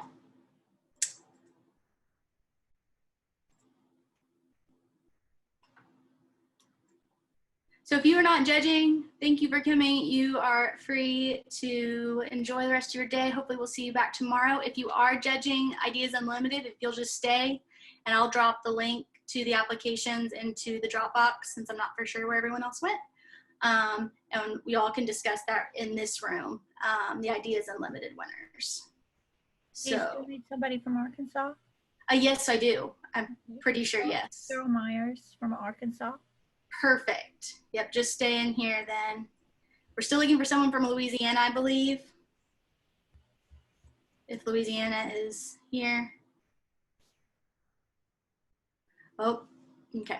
So the Ideas Unlimited Dropbox link, I just dropped it into the chat. So if you want to click on that, you'll see the rubric and then both of the applications that were turned in for those 2 Ideas Unlimited. And typically the judges for this look at the rubric, score them, and then discuss among themselves to figure out the winner. But if you guys would like to do it differently, you guys can. Just let me know if you have any questions.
You all hear me?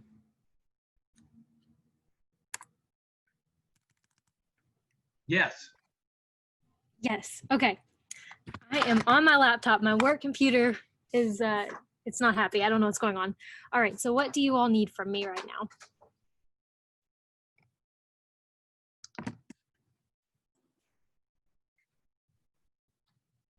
Is citation still going? Can you tell? I'm not the host, so I don't have access. I don't know who is the host right now. Let's see. Todd, you're the host. If you can make me the host, I can go check on breakout rooms. Okay. And Ideas Unlimited right now is looking at stuff, I believe. How do I make you the host, Sarah? Go to the three little dots up in the right-hand corner. Oh, okay.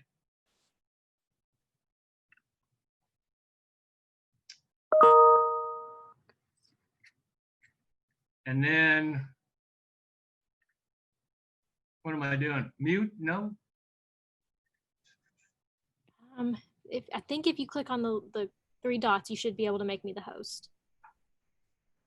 I think that's how I did it. I don't have that option.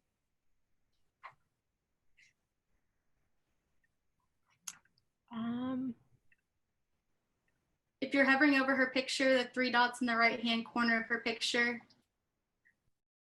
Okay, got it. And then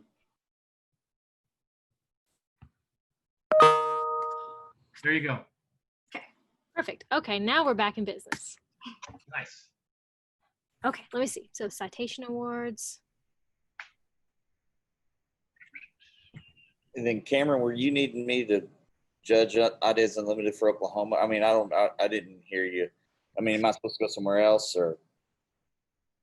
okay, so those that are judging Ideas Unlimited, would you guys prefer us to put you all in a breakout room to discuss?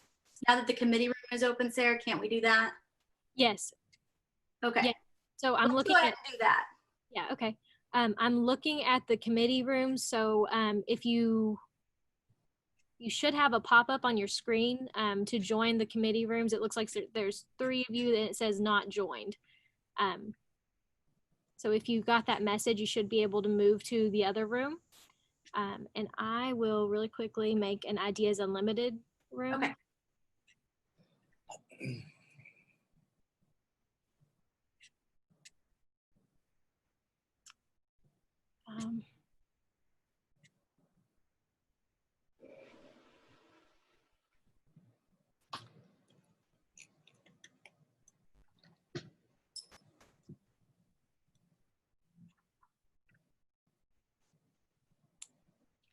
Okay, so in order to create a room now that everyone's been broken out, we would have to we'd have to end all meetings. Let me see. Right. So I thought that the committees were done. Todd, are the committee leaders done? Are they good to go? Committee leaders are done. Okay. So I was thinking we just put the Ideas Unlimited judges into the committee room. Okay. So that would be Jonathan Walden. Okay. Brandon Brabson. Okay. Rocky Ernest. Jacob Larison. Okay. Am I missing anyone who said they'd Ideas Unlimited judge for us? I feel like I'm missing one of them. It wasn't Emily and it wasn't Bruce. Carol Myers. Oh, Carol Myers, sorry. Carol, yeah. Okay.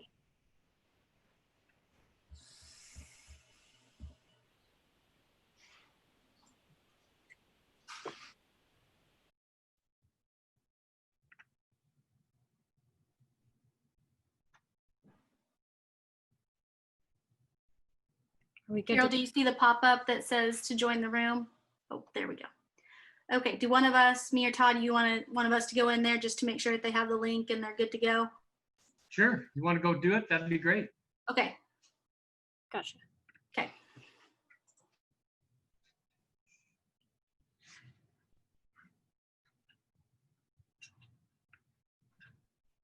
Okay. So everybody that's left, does anybody need to be somewhere?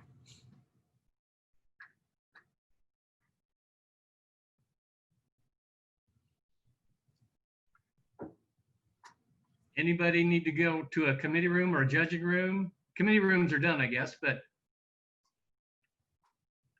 Emily, are you there?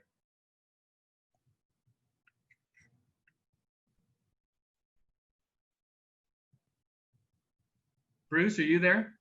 Yes, I'm here, Todd. I'll just log out of the meeting. I was just hanging around to see if we needed anybody anywhere.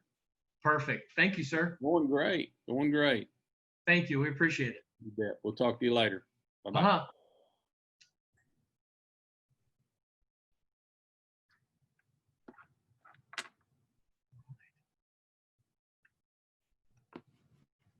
R. Wagner, are you there?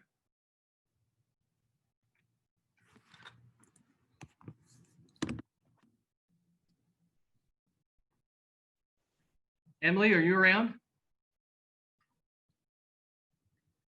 Well, maybe they just haven't ended their meeting yet.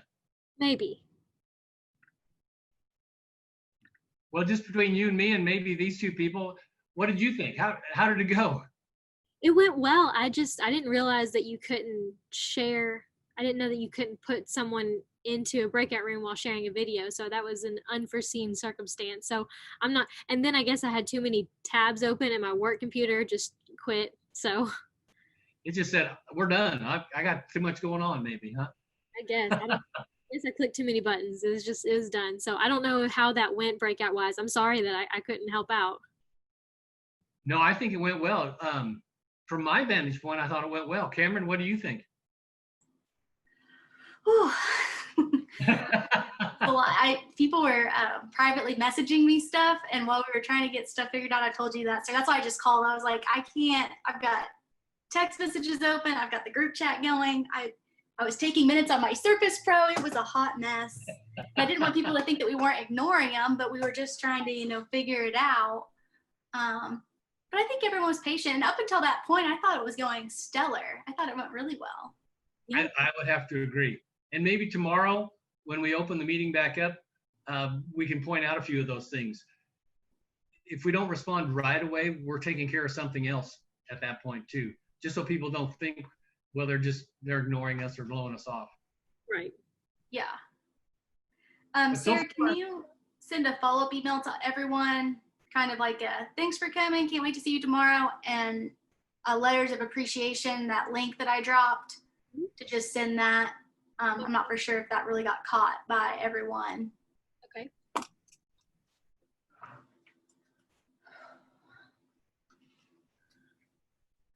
I don't even know. I hope these people figured it out. I've got several emails, I guess, when all that was going on. I wasn't able to. Yeah, and I had a ton of people emailing me this morning saying that they didn't have the link. And so I was like, well, email Sarah, or I think this link will work that I got, and you can just use it. I don't know. Our system, the Survey Gizmo thing, gets filtered out really heavily by school emails. That's what we found out. Oh, okay. I know that they had to have received it because I could email them. I got their email. So if they put the right email in, then they should have got the response from the survey. But I know that it gets filtered out very heavily by school emails. Okay. So I just resent it to several people. Awesome. And I think just like we talked about earlier, we're going to have to be kind of flexible with things. Yeah. One thing that we didn't do, I have the poll for if people like the family time thing. Oh, okay. So maybe we could start that at the beginning of the meeting tomorrow, and then based on the results, decide if we do it again tomorrow. I mean, I thought it went well. I say let's just do it without a poll. Yeah, I think it went fine. People used the chat. That was good. People were able to speak up. Do we want to use the breakout? No, let's not. Let's not, because I sat there and deleted all of your committees because it was just freaking me out with all the committees. And I was like, I'm sorry, Sarah. Yeah, I can redo it. It doesn't matter. That's what I figured, but with all of them, I was afraid that if I push assign, and then thank God before I pushed assign, I went and looked at the options, settings. I don't know, but if I hadn't done that first and hadn't unchecked assign to breakout rooms, we all would have just went gone. So yay, Zoom is so much fun. I was gonna say I could think of some solutions for the video thing, but we're not showing any more video, so that doesn't matter now. We got there though, and I thought that they turned out really well. People were really confused as to what I was still getting chats about that too. Like, am I supposed to still be here? I'm like, yeah, it's like, learn something new. Exactly. Well, if we were doing it in person, we'd have that opportunity to just kind of sit in the room, slip in the room and see a video, and then you could slip out if you needed to, or whatever the case. And that was our main goal, was to try and keep that integrity of what a Region 2 conference has been in the past and what we can make it happen this time too. And I think, and weren't you really, I was really happy that there was a lot of first year teachers and then a lot of first time people to a Region 2 conference. Yeah, that was good. It was like our Ideas Unlimited are coming back in. Here they come. So we have a decision. Okay. Oh no, it's my phone's ringing. I don't know if you want that and just share it here, if you want an email, or how do you want that presented back to you?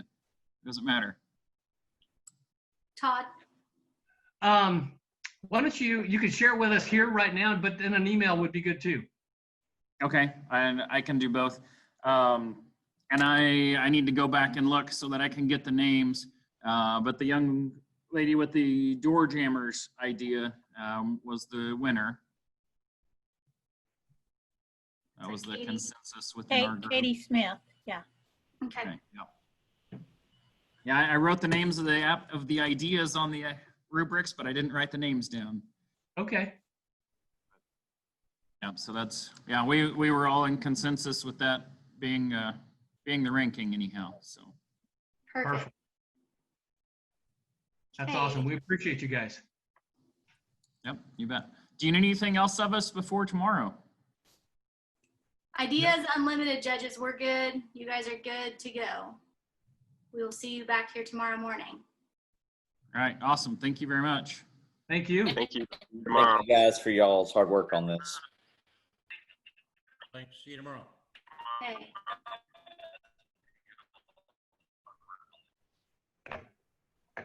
Cameron, we're emailing you our results. Okay, perfect. Are you there? Leslie is. She's in the process of doing that.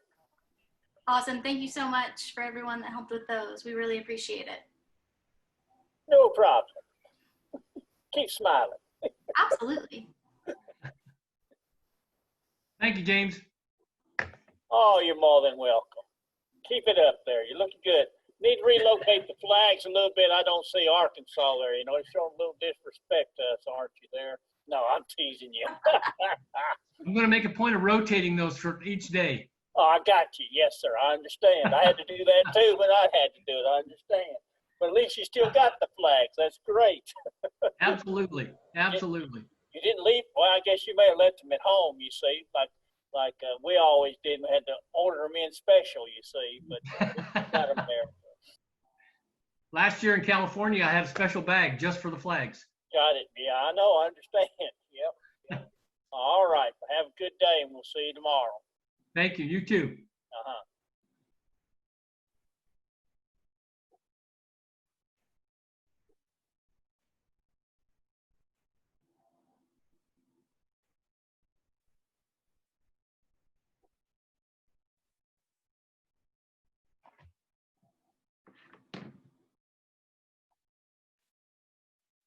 Did you see the flags, Mr. Cannon? I did. Just teasing you. Oh, heavens. Good morning to everybody. I hope everybody had a great night. It's, according to my clock, it's 8:59. So we might just be a little early, I guess, but we're going to welcome other people as they come in. So at that point, we'll just call the meeting to order. Could we have a representative from Kansas do the invocation, please? Good morning. You'll all assume an attitude of reflection. Dear Heavenly Father, we come to you today with thanks and gratitude. Thank you for our continued health and for keeping loved ones close to heart as they may struggle with their own health during this difficult time. Thank you for the technology that we have to be able to connect to each other and stay, while distantly social, still keep our social aspects and health in good mend as we struggle through our pandemic and keeping our physical distance from each other.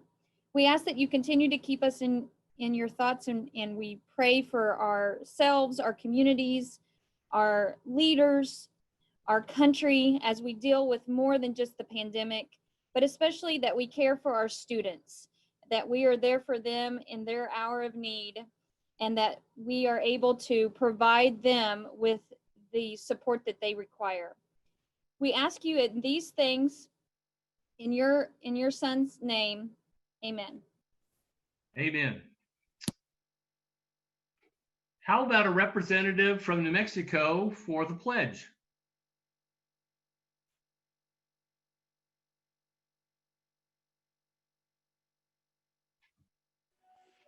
I got it. Let's see. Mind my hair here. All right. Let me turn this down. Well, now I can't find it. All right. All right. So join me in the pledge, will you? I pledge allegiance to the flag of the United States of America and to the republic for which it stands, one nation under God, indivisible, with liberty and justice for all. Sorry, I was having video issues there. Not a problem at all. We understand.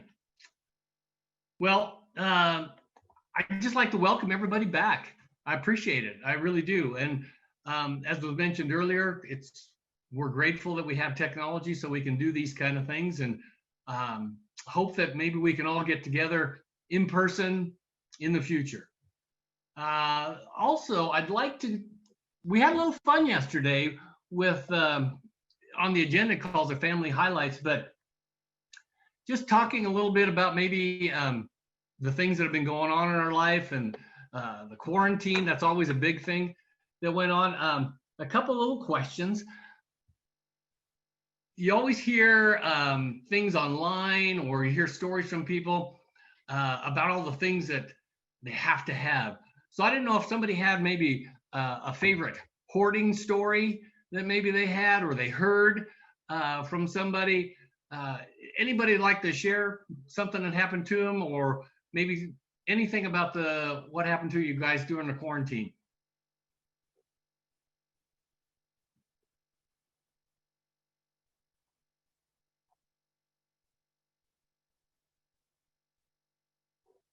One of the stories I heard that I thought was kind of funny were these two brothers that almost bought out a grocery store full of meat.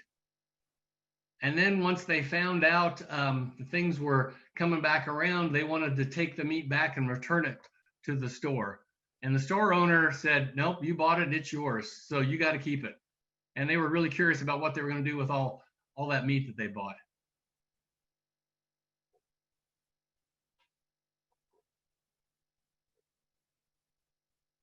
Okay. Well, I'll go real quick. Sure. A lot of people have started baking, and so yeast was really hard to come by. And my sister lives in Lubbock, Texas, and I was able to find yeast here in Kansas and mail it to her because she couldn't find any yeast in Lubbock. That's amazing. Those are some of the things you don't even think about. But that maybe is one of those habits that she developed, love of baking, and probably had somebody there that would eat the stuff she baked too. I've been really appreciative of our chickens at our school farm because we have a steady supply of eggs, and I guess egg prices have gone sky high, and so we're real excited about having our chicken flock. I'll bet. That's awesome.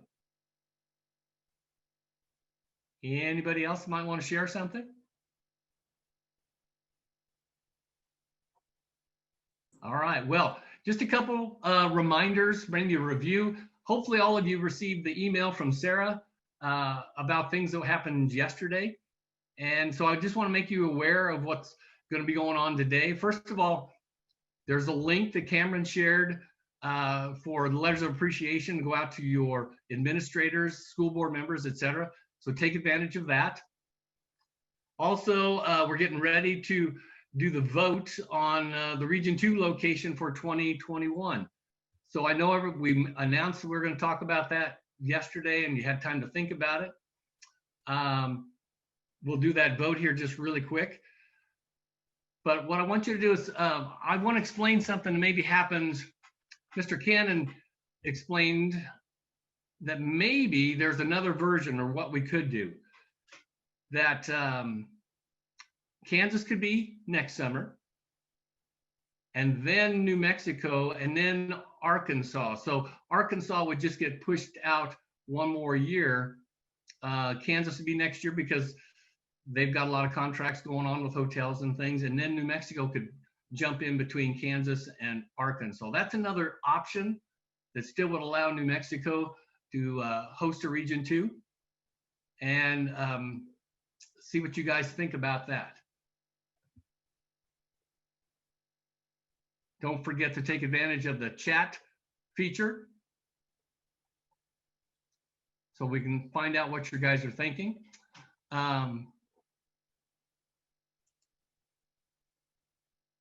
Now, before we go on into anything, as far as the voting is concerned, we know that there's a couple or three different ways we can work on this. And I know since it's a poll, we've got that part laid out. But what we really need right now is a motion from the group about which direction we want to go.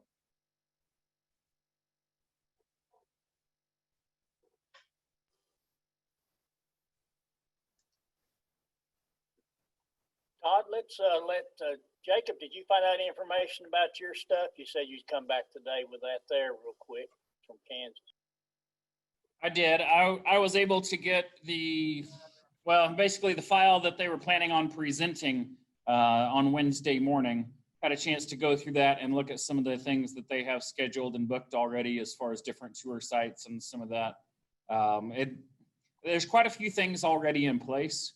So I would prefer, and honestly, I haven't been the one working on this, but for our teachers that have spent some time on this already, it would be best for us to be able to continue on with hosting the 2021 conference here in Kansas.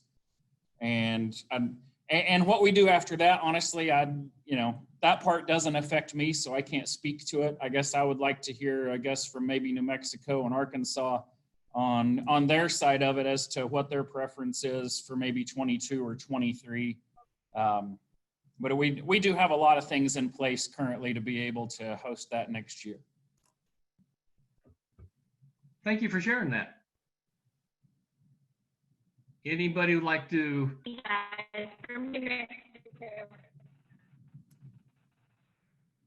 Sorry, Todd. That's okay. Go ahead. But I will say that we totally respect, Kansas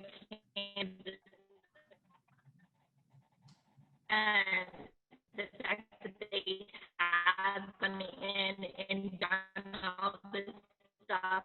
I mean, I've been in those shoes this year and have to go through it and change things up.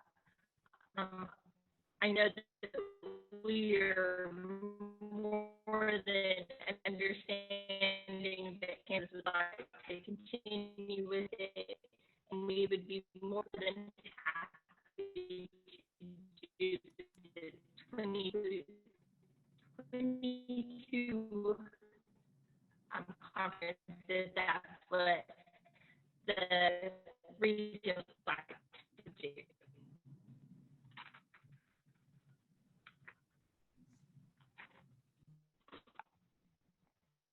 I'm sorry, Leslie, that was kind of garbled. Maybe the chat feature might help us, or was anybody else able to understand that?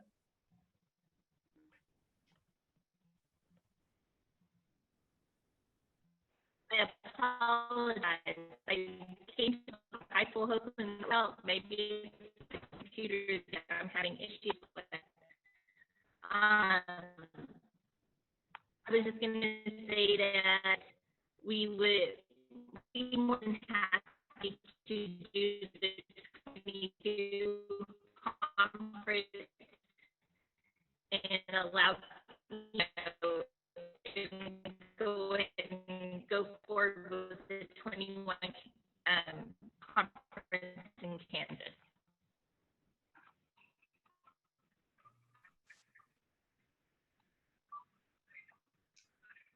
Well, thank you. I appreciate that. Was everybody able to at least see what she was talking about in the chat? Maybe just a nod of the head, perhaps?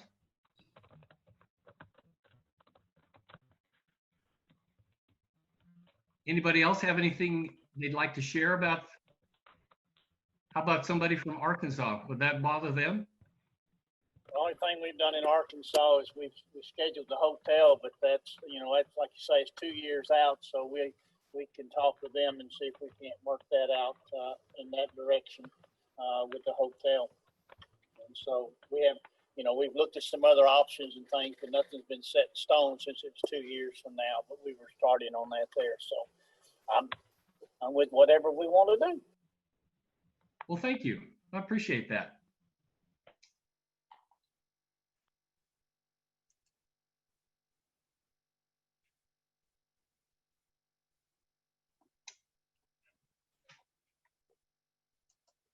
Well, Todd, are you ready for a motion? Yes, sir. Todd, I move that we host the 2021 conference in Kansas, 2022 in New Mexico, and 2023 in Arkansas, and then resume our regular rotation following that. Is there a second? Second. Discussion.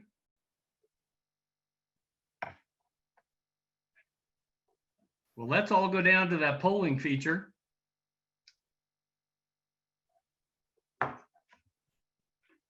And see where we're at.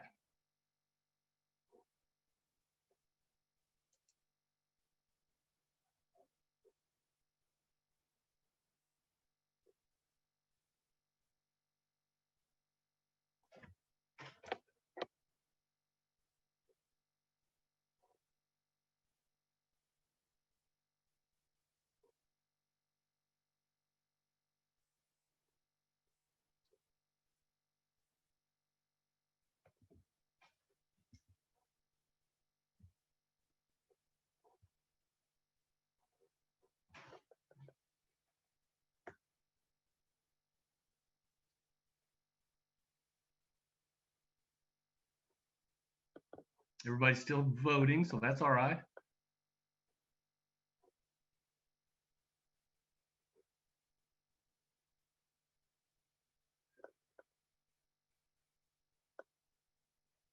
Right now, however, it looks to me like 55% are in favor and 55 people are in favor, 98%, and 2% are opposed. So motion passes.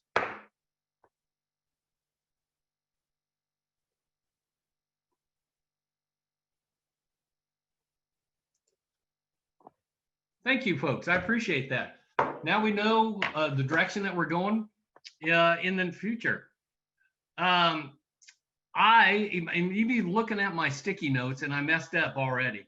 So Nina is on, I believe, and she was supposed to have a welcome and a little update after our welcome, but we got through the region too. So right now, if you don't mind, Nina, are you there? I am. Sorry for the confusion. No worries.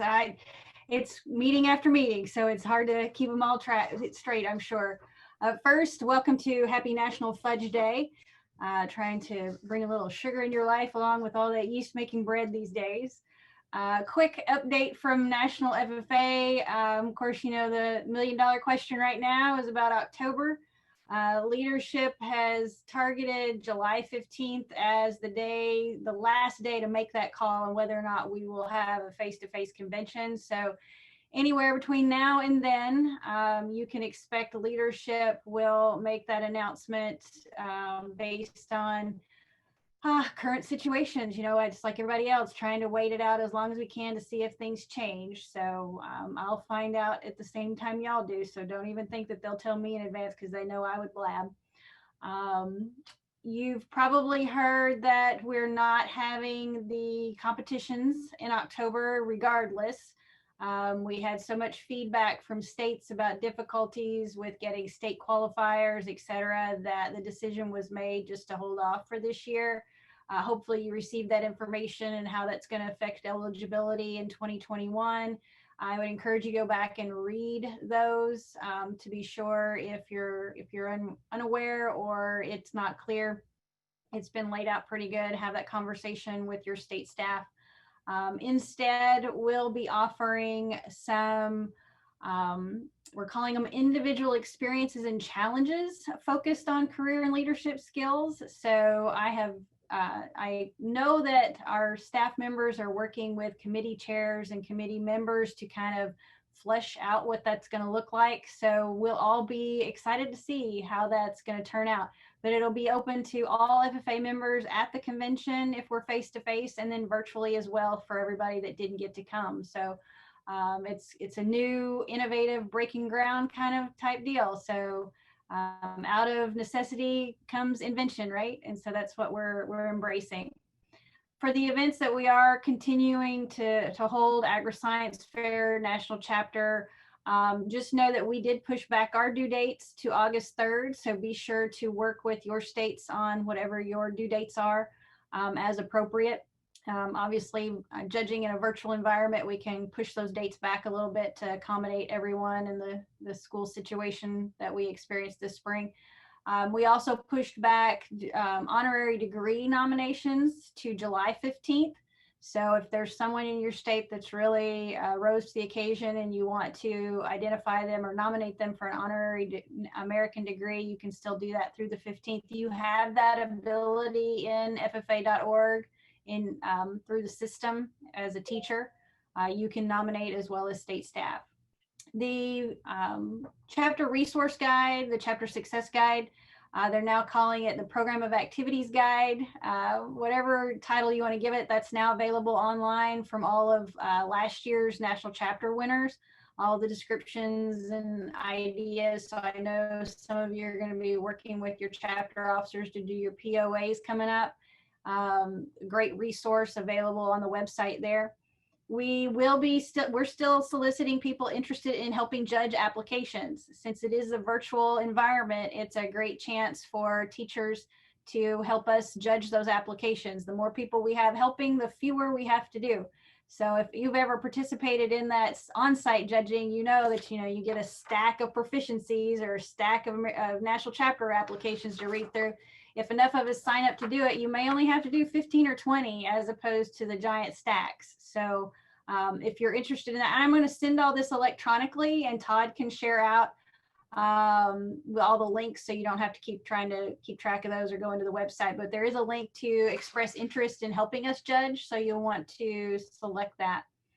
We're progressing like we're going to have a face-to-face convention. So we've got the call out for workshop presentations, both teacher and student workshops, June 15th. I know there's some ideas, unlimited submitters on here right now. We would hope that perhaps whether or not you win the region doesn't matter. You've still got great ideas. You'd be willing to fill out one of those presenter workshops and share it with your fellow teachers at National Convention. And those who have done it always tell us, it's a nice little change of pace. For about an hour, you can go do your teacher stuff and leave the students in the expo. A little bit of a break maybe from that. So hopefully that appeals to you. Course shop, FFA, all the struggles that we had last year, let's just pile on COVID on top of it. The warehouse folks are back at the warehouse practicing social distancing as they're filling orders. So hopefully those are all starting to go out the door. We do have the new official manual available for the coming year. So if you're ordering those, it's also online as well with all the updated charter and constitutional amendments, et cetera. So that's available.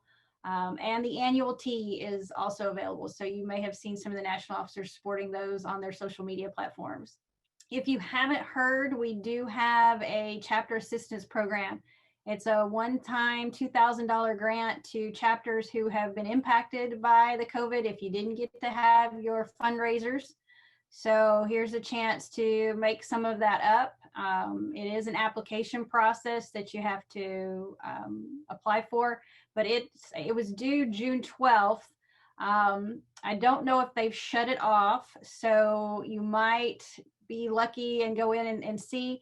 It was sponsored by Cargill, one of our wonderful partners. I want to give them a shout out for helping us because staff went and said, hey, we've got a lot of chapters that didn't get to have their spring fundraisers. So they really stepped up. Alumni, we've got a number of grants still available there. So there's a $500 one to start or improve your alumni. There's $1,000 ones to do an alumni chapter member combination project. And then there's a $5,000 one to help cover student affiliation fees. So, take advantage of those. The application round, they're due 3 times a year. So the next deadline is September 1st. So don't miss out on that. We're going to give money away and it might as well be to one of y'all. Don't let opportunity pass you by. You've probably seen the Forever Blue Network launch. It's really more of a professional networking situation for alumni and supporters. There's the ability for you, or if it's a junior or senior in high school, they can join the network as well. It's not really made for the younger members, but there's actually a store. So if you've got students who have projects, their SAE projects, and they have something to sell, they could actually put it on there as a storefront. I know at National FFA, we oftentimes purchase SAE products from students to give as gifts, for judges or whatever. If you've ever helped us at National Convention, you might have gotten some soap created by an FFA member or a pen that was done on the lathe. If you've got students who are doing that, make that storefront, because our staff will be purchasing things from them, but it also opens it up to national or to alumni members across the country to purchase their products. So that's one neat little feature that's there as well. And then I'll just kind of mention all of our educator resources. I know all of you are right now having conversations with administrators. You're being told what you're going to do for the fall, how to prepare. We've tried to turn all of our materials that we've got as accessible and easy for you to use as possible as you plan out your fall. Whether, I know Arkansas, they were told they need to do a flipped classroom. So they're going to have all the videos and electronic media, and then be able to do the in-class portion. And if we have to go virtual in the fall at any point, then teachers are automatically prepared to go that route. So they're taking steps to do that. Some of y'all states may be doing something similar, but we've tried to make as much of it as accessible as possible and easy to use in either environment going forward. So I'll just kind of put a plug in there, the educator resources, check those out, new and cool stuff that we've got going on there. And then one shameless plug, I and one other staff member have been doing OWL chats. We started those in May to kind of address some questions from teachers of things they wanted and needed. And so we're going to actually do kind of a compressed set of OWL chats in July. They will be recorded if you can't make it, but look for the announcements on those. Everything from, we've got someone from Microsoft who's going to share, best uses of Microsoft products in beyond just simple word processing and typing things into cells on Excel. How can we leverage those? We've got someone who's going to actually share how the strategies they use to use Minecraft in their classroom to teach agriculture, because there are some ag lessons that are available using Minecraft. I'm not a gamer. Nobody in my house is. It's totally new to me, but probably some. So we'll have a variety of things there. And then your tried and true FFA stuff. But it's going to be a compressed 3 days, a couple hours, 3 days in a row of professional development. We're giving out certificates if you need proof of that for getting your PD hours this summer, et cetera. So a little shameless plug there. Thanks, Todd, for letting me jump in and share FFA update. I wish I had more information on the critical questions everybody has, but we're all in waiting pattern. Well, thank you. Maybe we could open it up in case somebody has a couple quick questions. Sure.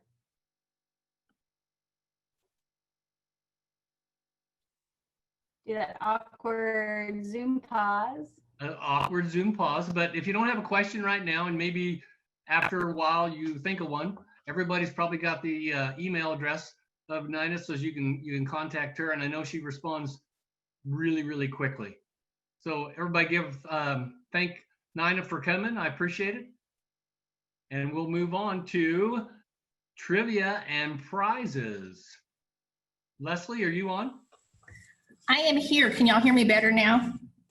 Yes. Awesome. I went and got a different computer. Borrowed one from an administrator. So we're going to make this work. Okay. We'll do the same thing we did yesterday. You'll just type in the answer on the Zoom chat.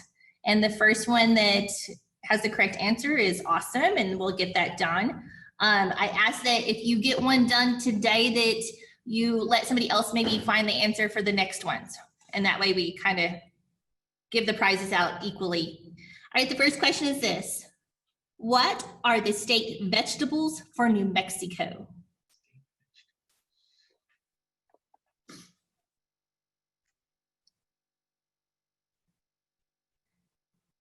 There's more than one, it is plural. Yes, somebody got it. It is chili and frijoles.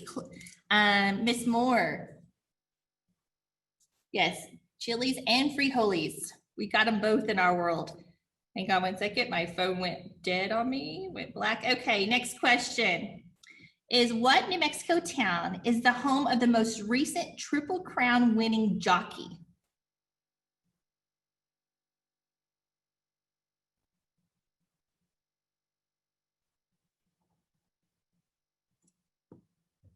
Walden, you're close. Yes, Hope Berry, got it. It is Dexter, New Mexico. It's a little bitty place. And his name is Mike Smith. Next question. What are New Mexico top agriculture products, what are New Mexico top agriculture products sold? What is the top agriculture products sold here in New Mexico?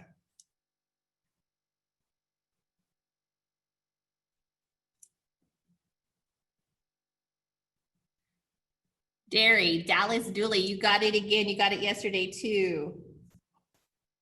Yes, dairy products are our top agriculture products. Last question for today. White Sands National Monument was established in what year?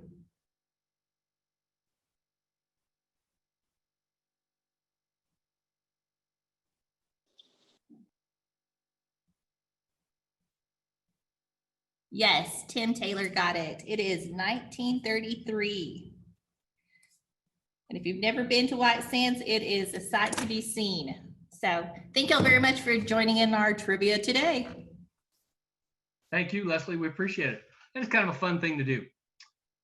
Next, we're going to go down to recognition of 2019 award winners, and we'll turn it over to Cameron. Thank you. So we have our 2019 winners that we recognized last year at the national conference, but we like to give them one more recognition for this year. So we had the outstanding early career teacher, Anthony Meals from Kansas, outstanding ag ed teacher, Rocky Ernest from Colorado, outstanding middle school secondary ag ed program, Stillwater High School in Oklahoma, outstanding post-secondary adult ag ed program, Kansas State University, Kansas, Ideas Unlimited, Jerry Schmidt from Kansas, teacher mentor, Todd Everett from Colorado, lifetime achievement, John Wayne Strickland from Oklahoma, outstanding service citation, WW Livestock Systems, Oklahoma, outstanding cooperation, Hal's Beard, Louisiana, and then our teacher turned the keys were Erica Harnsnape from Kansas, Bailey Cleaver from Oklahoma. Our Accelerate Excellence in Leadership for Retention Institute participant was Lauren Van Allen from Kansas. And our National Agri-Science Ambassador participant was Sarah Molzen from Kansas. So those were our 2019 award winners, and tomorrow we will be sharing the winners from yesterday's judging So we look forward to sharing that. And if Todd's okay with it, I'll just roll straight into the committee structure and purpose so that we can head out to our, break out to our rooms for that. Absolutely. Okay. A few years ago, we started doing committees. We had restructured them. There's an application, quick application process. I think Sarah's going to drop that link in if you would like to apply to be on a committee. Right now for Region 2, we have vacancies on marketing, member services, policy and bylaws, and public policy. So we do 3-year terms, and so not only will those be open right now, but as we switch over to January, we will have all new openings for the next round of 3 years. And so what this was designed for was to get, they call it the grassroots movement. They want to hear from members. So what we're about to go into are meetings so that we can hear from the membership. And then those ideas that we talk about today will be presented tomorrow. And then they will be taken to the committee during one of their 2 phone calls. So if you participate on a committee, you're not required to attend or travel if you're not able to. They just have 2 virtual meetings. And since we're all experts on that now, that shouldn't be a problem. And then they make those recommendations at those meetings to the board. And then the NAAE board, that's how we get new programs. That's how things shift. And so today, if you have anything, everyone chose a committee that they wanted to be a part of for today. We're going to break you out into those. And your leaders will have talking points. But if you have anything else that's in regard to your committee, this would be the time to share, to discuss, to get ideas, to take back to your own states even. And we will hear from all of our committee leaders tomorrow. Courtney asked, how often do the committees meet? They only meet twice, and they do that virtually. So they'll usually set a Zoom link or a Google Meets or a phone call conference, and everyone that's on that committee will meet and they will do their discussions and recommendations. But we also do meetings, not meetings, but informal committee discussions at regional meetings and at the national convention or the national conference to get ideas. And so that's what we're about to go into right now. And so Sarah also dropped that link. So if you are wanting, talk to me and me or Todd about it if you have questions, but the link is right there that explains the committee, the structure, and has the application process. There is one other thing I want to say. There's an MOU, a memorandum of understanding, that your administration will sign on that basically states that they support you being a part of a committee. And it also states the kind of fine line that you do not have to actually travel, but it is also a good way to show that you are active on the NAAE level and give you some more evidence to travel to our meetings to be a part of it. I think that's all I have.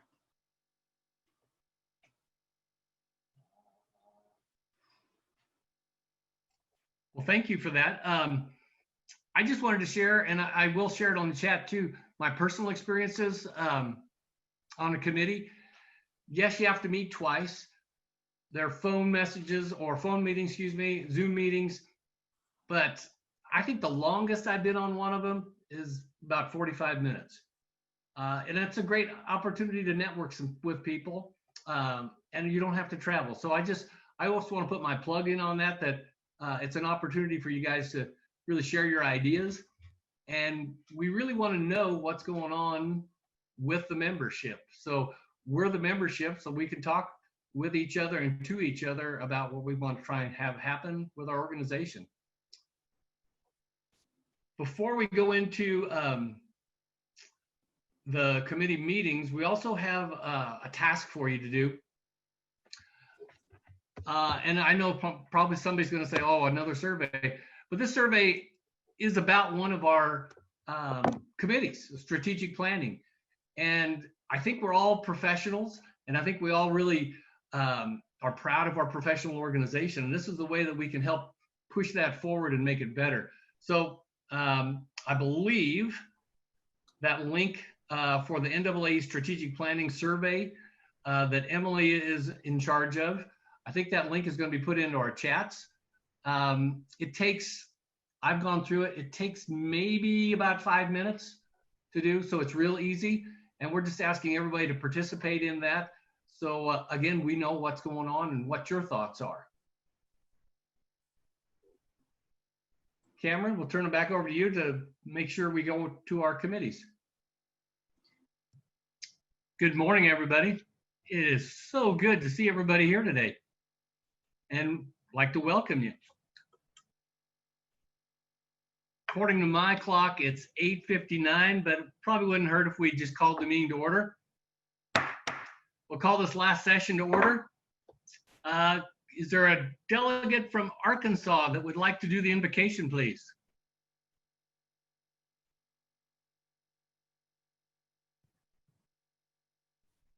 Yes, I will. Carissa Moore, please bow your heads. Dear Heavenly Father, thank you for your daily blessings and allowing us to gather today. Please help us to keep our minds and our hearts on how to do your work as we go through this meeting. Help us to follow your path and be the light to those around us. All this we ask in your name. Amen.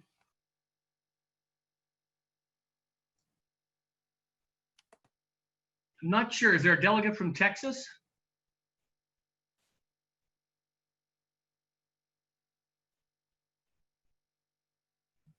If not, would somebody care to lead us in the pledge?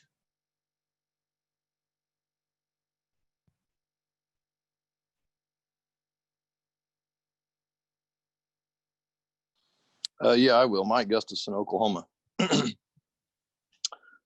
Attention, salute. I pledge allegiance to the flag of the United States of America and to the republic for which it stands, one nation under God, indivisible, with liberty and justice for all. Thank you. Again, I just want to welcome everybody and I thank you for coming and being part of this. It looks to me on my count, we have 51 people this morning, and that is fantastic. So I hope everybody's had a good week. I challenge everybody just to kind of look for the positive in things. So with that also being said, I'm going to ask you to think about, we've talked about the quarantine and things. I'm going to ask for somebody, I do this in my class a lot. I'm going to ask for people just to share something positive, whether it was something positive that you realized from the quarantine or just something positive you want to share with the group, because I think that's a good way to start any gathering is with a positive note.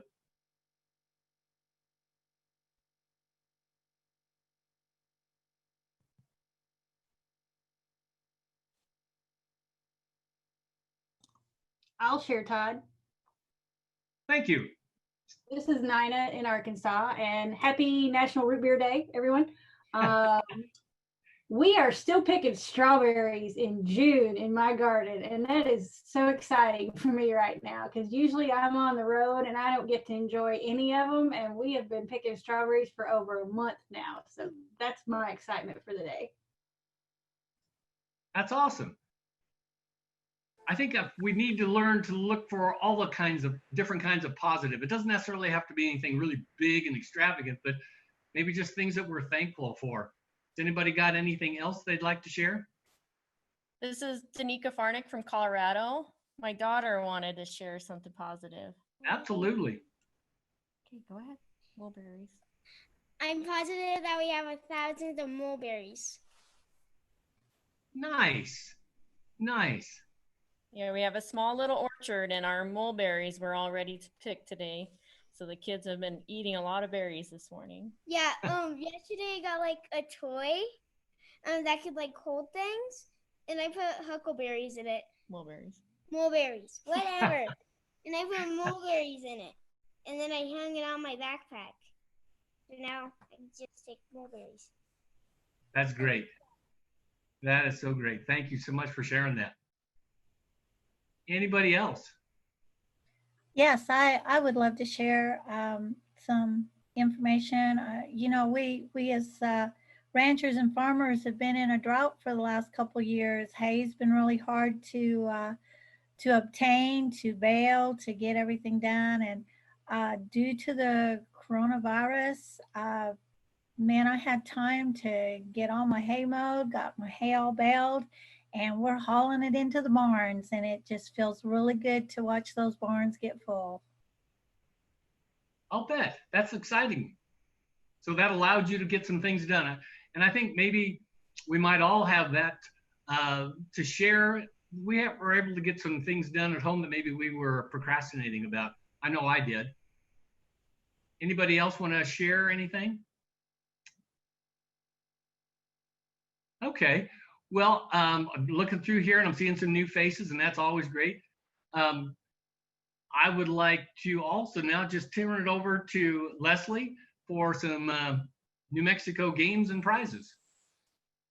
Good morning, everybody. I hope everybody's doing awesome. I'm hoping y'all are having a much smoother morning than I am. Today, I'm located at Central Office, so we're going to see what we can get done today. Okay, first question. It says Taos Pueblo has been inhibited for over how many years? Again, you can answer in the Zoom chat.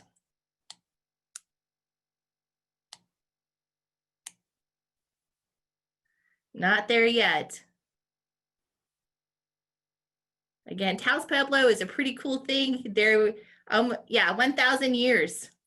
So, and I'm gonna have to get your name. All I have is a B, Farquhar. But yeah, over 1,000 years is our Taos Pueblos. So, and when y'all do get to come to New Mexico, but definitely someplace you might want to visit. Question number 2. What national forest icon is from New Mexico? What national forest icon is from New Mexico? Yes, Danica, you got it. Okay, Smokey the Bear came from New Mexico. It was actually a bear that was caught in a fire. Question number 3. How many pounds of pecans were produced in New Mexico in 2019?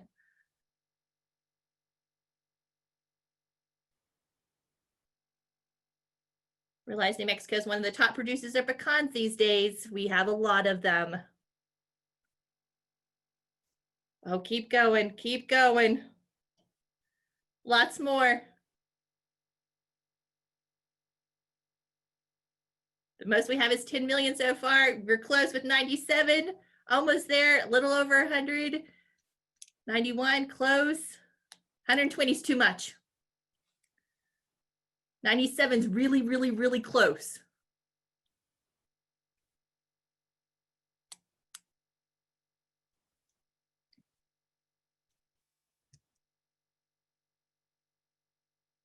Close with 98, not 98, not 97, so it's going to be 96. There we go. Marty Jones, you got it.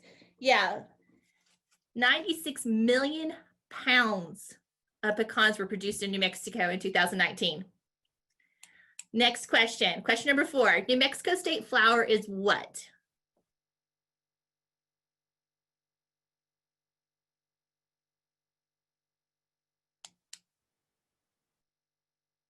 But there it is, Sandra.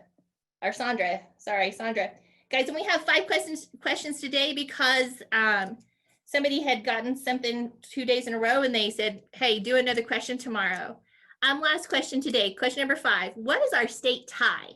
What is our state tie? Yes, it is. It's the Bolo. Brian Womack got it. Thank you, Brian. Guys, I hope you enjoyed our New Mexico trivia.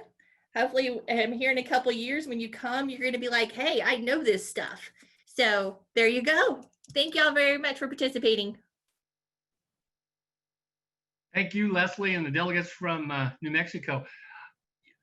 If we were meeting in person, I'd ask everybody to applaud. So why don't you go back down to your reactions and give them a hand.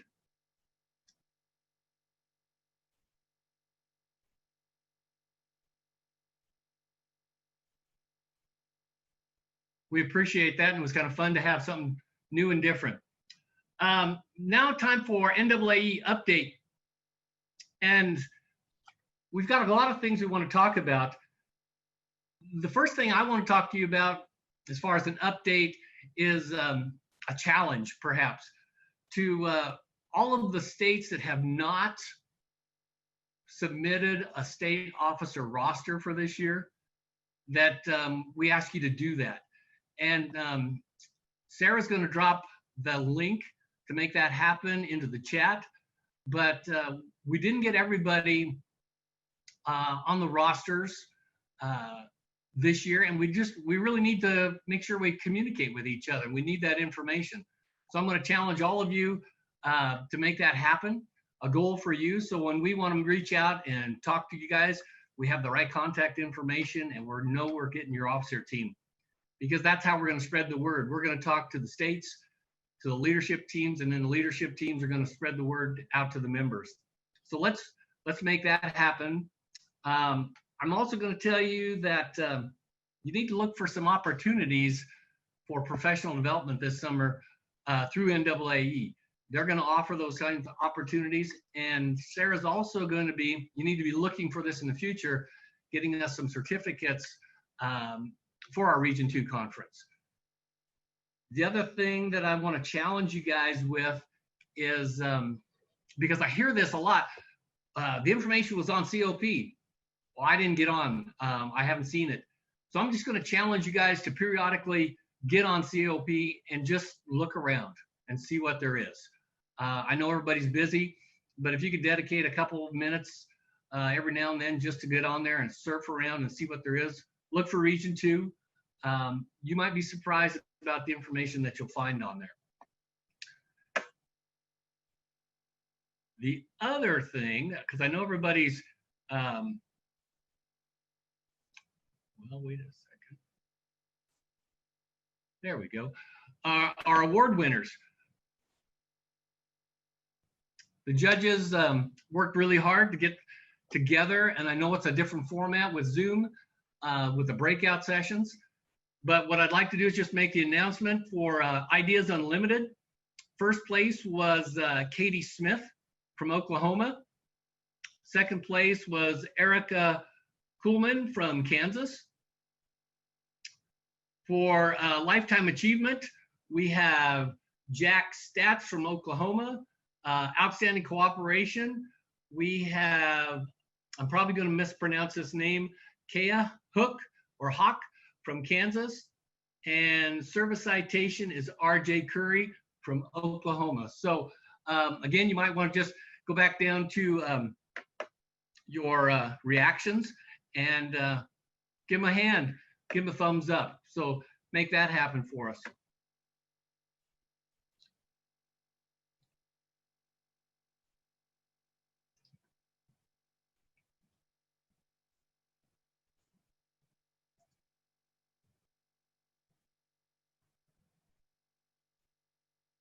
Now, I hope the next section is the State Association reports. And if the state president is available, I hope there's a representative that can share those with us. We need to get those reports. So if you can make sure that you send them to Cameron, myself, or Sarah, we can make that happen. The first state report is Arkansas. All right, since James Cannon, I have that for you. Of course, as all of us will say, 2019-20 year was truly been one of where, we've had a lot of challenges and things there, but we embraced I say on my report, the motto, virtual, because we've done a lot of that recently. We do have a membership of 15,991 members. We have 333 FFA advisors. We have 229 FFA chapters. And 85 of those chapters are participating in our affiliation program with 100% membership. Of course, throughout the last summer, we had many students that took part in our leadership conferences, chapter presidents conference, and Washington leadership conference that went on. And then had many that took part in some of our winter activities there also. We did have a virtual FFA state convention on May 20th and 21st. As you say, we learned how to do new things, and we've done our convention that way with our state officers and elected our state officers through that process also. let's see here. Each year, of course, we give scholarships. Ag teachers give scholarships to ag teachers' kids, and this year we gave out 10 scholarships to $1,000 apiece. Also, we provide scholarships to our intern teachers that go out and do their intern work with our other teachers. We awarded around 12 of those this year. Of course, those are funded through our Ag In service that we have each summer at camp. With that, also our Ag In service this summer is we're kind of splitting it up. We're gonna have one in July 13th through 17th that week there. We'll come in on Monday and Tuesday, part of us, and then we will, of course, clean up the place and come in on Thursday and Friday for the others. And that registration stuff is just now coming out, so we're working on that. Our state staff, we do have a full staff. We do have Chris Backus as our state advisor and a program director there. Bart Draper works with us. Gordon Eichelberger, Sunny Wise, we brought her in as another area supervisor, program supervisor for us, and also she takes care of the FFA executive director's position. John Jones, as you remember, some of you have been coming to Region 2, as I understand last year, he's gone to being our financial event coordinator at our camp, and so he's in charge of coordinating all activities and stuff that go on there. And then our Samantha McCulloch, who's been our secretary, which she still is, but she has a degree and stuff, so we have her also as a program supervisor. She has some activities and things that she's involved with the FFA. So we really have 5, 6 people in the state office. We do have one problem. We do not a problem, but we are part of the Department of Education now instead of on Career Tech. We do have kind of been put underneath that umbrella there. But Chris Backus is kind of director of all of our CDE programs in the state of Arkansas, so that works out real good for us. Also, the state legislature this past year gave the Arkansas FFA $2.5 million for renovation for Camp Castell and the Fletcher Leadership Center that we have there. A few things I didn't get on that report. Our state, our CDEs will be virtually done on July the 1st. We have that all set up to do it that way. And our district leadership development events will be on June 22nd through the 26th virtually, and state LDEs will be on July 21st and 22nd. So that's kind of where we're at. We're doing everything kind of virtual there. Well, thank you. Any questions? Any questions we can give them? Well, the next State Association report would be Colorado. Good morning, everyone. So one of the things out of this whole quarantine, I think we can all look at in Colorado is that we're really fortunate for everybody that we have in Colorado education and our team ag ed staff. So currently in Colorado, we have 118 programs with 140 teachers at the secondary level. This spring, we've added 5 new programs, so that'll bring us up to 123. And we have currently 3 openings in Colorado. Our CVATA membership is 135 members. 120 of them are secondary teachers. 14 are either associate or post-secondary members, and 1 retired member along with that. Colorado FFA, we had over 7,500 students for this 19-20 year. Colorado State's been doing some great things with undergraduate students, focusing on teacher development, ag literacy, and concentration. The whole department has about 73 undergrads and 26 graduate level students in their program currently.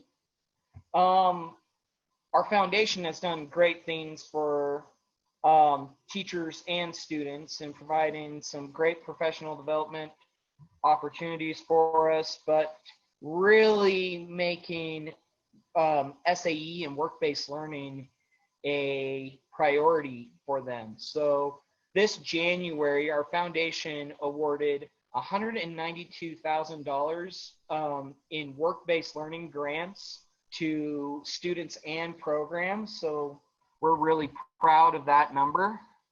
And then our state convention will be the second week in July, where we'll recognize proficiencies, state degrees, and retiring officers and national chapter and those things, kind of a new virtual rendition.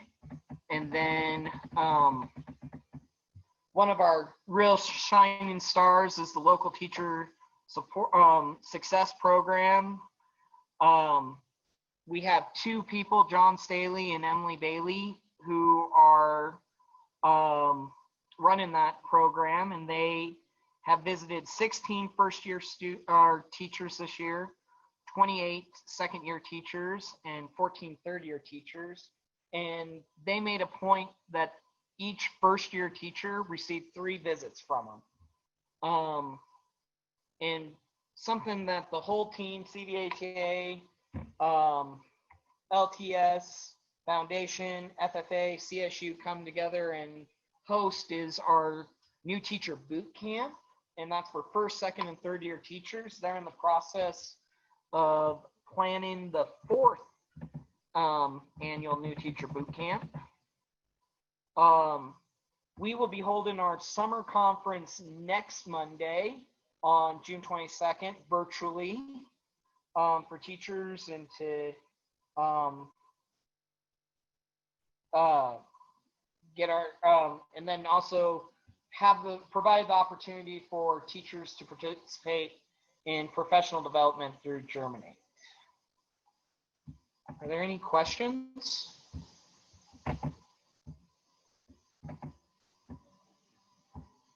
All right. Well, thank you. The next report would be Kansas.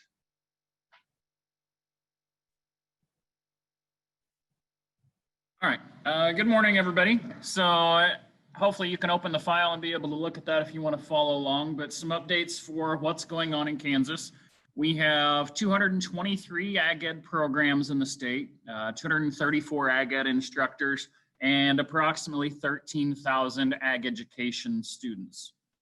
This year we've seen 45, or this job change season, we've seen 45 changes or teacher openings take place. We have 206 FFA chapters and just shy of 10,000 FFA members in the state.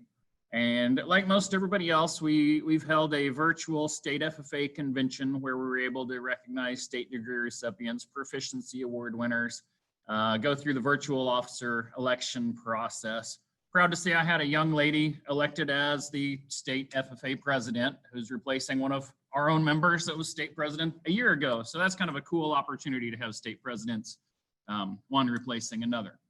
Anyhow, Kansas State University has over 90 ag ed students at K-State, and we also have Fort Hays State University out in the western side of the state that does offer an ag education program.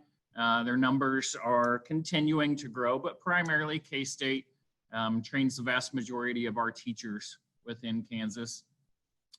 They plan to have 18 student interns out and about in the spring of 2021. And recently, KAAE has came to an agreement with our ag ed faculty at K-State to be the oversight team for our beginning educator support team, or our BEST program, which is kind of a program that we had copied off of what was going on in Colorado. Our state president last year, I think, had several conversations with representatives from Colorado as far as what was going on there. And we were able to get that program launched in August and have just seen it really grow and take off. Let's see. KAAE itself, 187 members in our organization, which is really high for us. Things are growing and doing well. We have our own dedicated KAAE website, which has been created by our president-elect, Casey James. And the link to that is available if that's something you want to check out. But we're trying to encourage our members that that is the place to go to look for information, whether that's to get a direct link to something that's on national FFA that they might be looking for, or state FFA, or conferences coming up, whatever it might be, just really trying to develop that as a resource. We're also going to be making that as a, coming in January, once we're a little further along with the Region 2 planning process, we will be able to offer regular updates and registration and all kinds of things off of that link as well. And we'll try and promote that and have that available. But that's something we can get to as we get closer. As I mentioned, K-State running that BEST program, and just that program has done really well. We had an idea maybe this time last year, and at this point we have an individual that's out traveling to, and that's actually Jerry Schmidt, who's been in multiple Region 2 conferences, but he had retired a year ago, and now he is out visiting new teachers multiple times per year, serving as a resource for them. And then again, the K-State faculty is kind of leading the charge with some of that. Let's see, our winter symposium that we had back in the end of January, 1st of February, we had 202 attendees, which we thought was really good considering our 187 members. That program, or that conference, has continued to grow here in recent years. We will, coming up at the end of July, we're going to have our KACTE summer conference, and our KAAE attendance for that has decreased over the past few years. I think that has a correlation to our growth with our other conference in the winter time. But nonetheless, we are going to be offering a virtual and in-person option with that. So working through some logistics and how we can make that really work out for the best of our members. And then finally, as we decided for sure yesterday, Region 2 coming up in Topeka in the future. So that's my report. Does anybody have any questions for Kansas?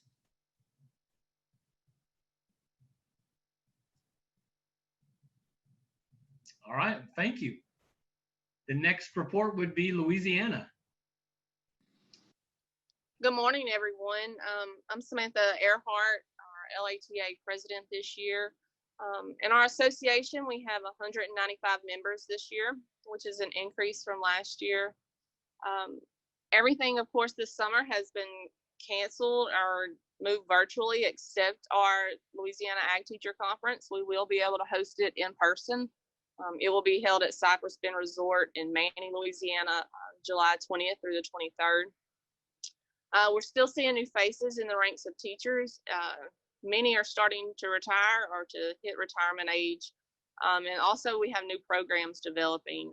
This year we had 5 students graduate in ag education, but probably twice as many job openings. So we're definitely seeing a shortage here in Louisiana of certified agriculture teachers to take the place of those retiring. Legislative news, and last year we received an extra vocational allotment, kind of like a one-time grant of $650,000 for agricultural students to be used in classrooms and shops as supplies. It equaled $27 extra per agriculture student for our state, which is a big help. We do receive a $50 allotment each year per student from the state, but this was in addition to. And we're working in the process of securing these funds again this year. We were real iffy, you know, just the current state of everything and the current state of the budget with the virus, if it would be possible, because this is a year-to-year type of grant, I guess, built into the budget. But right now it looks positive that we will be able to implement this in. We eventually want to get our $50 raised to $100 permanently, but this just wasn't the year to try to attack that with the budget being like it is due to the COVID. FFA news, we have a membership increase. We have 11,300 members in the 1920 school year. We have 15 new affiliated chapters, which makes up over 50% of our membership. We have 44 total. Everything has went digital with everything going on. We have implemented a digital award grading process in 2020, and it worked out so well that we're going to maintain this format in future years. So it was something that helped us go digital and get away from paper-based and having to meet in one location, and it went well. All our state CDEs will be held in a virtual format this summer. I'm not sure how many states continued to have their CDEs since nationals were canceled, but we will have everything virtually spread out through the month of July. Our 2020-21 state officers were also elected virtually through nominating committee and the election process. Everything was done virtually, and it actually worked out very well. FFA convention was originally scheduled for the beginning of June, and we're now going to have a virtual conference it will occur virtually in August.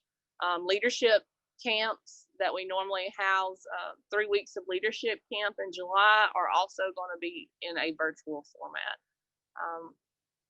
And that's the report from Louisiana. Do I have any questions?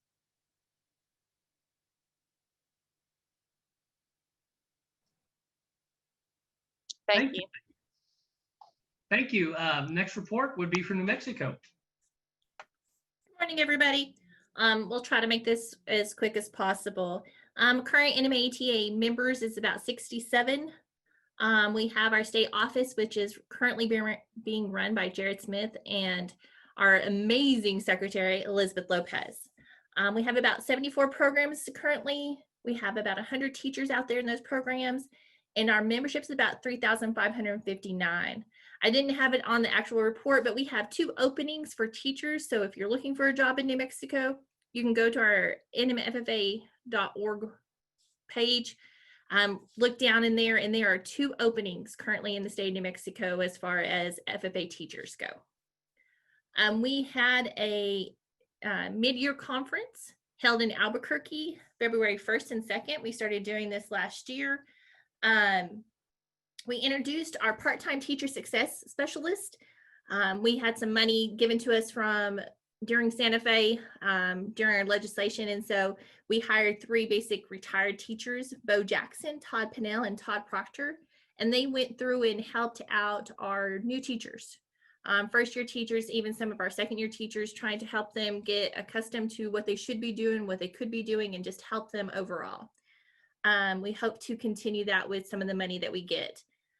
We have a partnership between New Mexico State University and our state office, and that they will hopefully have a housing partnership to house our state officers who are attending New Mexico State University, so that they can live at this house basically free or at a very discounted price.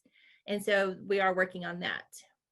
We had several workshops over things like Google, which really came in handy, seeing how the world went crazy. Over reasons, a couple of our experienced teachers came in and gave us how they did reasons work, with their students and stuff, and of course, floriculture. We had different roundtable discussions over Fair Boost and AgMech, and of course, we had a CDE LDE liaison job descriptions. We went through a couple years ago and created liaisons to go between the state office, FFA teachers, and the people who are putting on our state contest. And that way that person can kind of help, especially when we're dealing with judges and making sure the judges are looking for the same thing when they go to do CREED or do quit or, public speaking or ag marketing, making sure they understand the rules and regulations that are associated with that. We also had Region 2 discussions, which we will continue for the next year or so. No problem. New Mexico response to COVID-19. All state CDE events were canceled. Our board of trustees played with that. We had several different options, and it came down to about a month ago. We just said, no, we're just not going to try to do it. And then Nationals came out and said, hey, we're not going to have, CDE, so it worked out well. And we had our first state FFA convention, went completely virtual. It actually went from June 1st through the 12th. It was a very long couple of weeks of different contests that happened as far as our public speaking contest went. And then last week they presented all the awards and did all that stuff virtually. Our state FFA camp for our students, of course, was canceled for this year. All FFA advisors must complete a COVID-19 test in order to have contact with students over the summer. The CDC came out with that just a couple days ago, and so we're all in the process. I'll probably go after this meeting and get my wonderful COVID-19 test done. Currently, each county is having discussions on how they will handle county fairs. We're waiting for plans for our New Mexico State Fair. We don't know what our governor's gonna do. She likes to be in the spotlight of the nation, and so we'll see what she actually comes through with on that. Some things I did not put on there, and I apologize. Technology and I are not friends the past couple of days, as y'all probably know. Our state office, if you're looking for or know somebody who's looking for a state director job, we are going to be posting that in the next week or so. We've been looking a couple of years now, and we're in desperate need for a state advisor. So if you are interested in that, we're working with New Mexico State to up the monies for that. So if you looked at it before and said, oh, it's just not offering enough money for me, realize we're going to up the ante there. We do have some new people at New Mexico State University, new professors that come in. Most of y'all may know him. Dr. Fraze from Texas Tech has come in and he's helping us out at New Mexico State University. I think that's it. I apologize if I forgot anything, but if y'all have any questions, please let me know. Thank you. Oklahoma. Okay, this is Keith Dillingham, Oklahoma president. There are currently 456 ag teachers in the state and 365 chapters. We had 8 teachers retire this year. Our membership of students is 26,457. Ag education students and FFA members. Recently, we've hired a new state FFA advisor. Mr. Jack Statz retired this year, and we've hired Mr. Scott Nemechek. He's a former teacher at Owasso, and he was also a former OAETA president. He's done a real good job, and we're excited to have him in that leadership role. We also hired a new executive director of the FFA Foundation, and that is J.C. Fye, and she's taught ag for several years as well. Kind of like everybody else, we had our first virtual state FFA convention this year. It went well. You know, got to give awards away to all the kids, and also we had a virtual state officer election. So that all went well, I believe. So we also will have this summer our FFA alumni camp was canceled, but they are going to have a virtual camp. So that way any kid can attend virtually. We also started our OAETA. We started an ag teacher relief fund for the state of Oklahoma. It's also a $500 fund, and what all the person has to do if they're in need of that is someone needs to fill one out for the NAAE, and if one gets filled out for NAAE, then we automatically give that matching $500 from our Oklahoma State Fund. So started that this year. I thought I'd mention some of our Oklahoma State winners. Our middle secondary program winner was Edmond. Our teacher mentor winner for Oklahoma was Kenny Leatherwood. Ideas Unlimited was Katie Smith. Our outstanding teacher was Robbie Branscombe. Our early career teacher was Ashley Gaff. Turn the Key was Tanner Miller. Our Lifetime Achievement Award went to Jack Statz, our former state advisor. Outstanding Cooperation was Jamie Longacre. And then Outstanding Service went to R.J. Curry. And I believe that's about all we have. Thank you. Thank you. Next report would be from Texas. Well, this is Ray Pionzig, Executive Director. Only one on because I think most of our other members are zoomed out. are finally getting to do things in their schools that they haven't been able to do. In our report I listed in December of 2019, we took the word vocational out of our association name to do business as that. Our charter will stay the same. It was a tough decision, but we did do that. We changed our logo, went through that, so we've transitioned to rebranding our organization. We also switched. We usually do a monthly magazine. We switched from a monthly to our monthly newsletter. We switched to a quarterly magazine. That's went over real well. It's about 40 to 45 pages that we put things about our teachers, write articles. So it's turned out really well. Ashley Dunkerley's done a great job getting that produced for us each month. We also post it on our website. If y'all want to go look at it, it's under, it should be up there also. We are in the process of registering for convention and gaining membership, but as of last year, we had over 2,240 active members, about 250 associate and student members. We have 74 members on our board, including plus one retired teacher and one from a couple from college. And that is an issue we're working on, and we'll be looking at to see if we can get that down so we can make better decisions.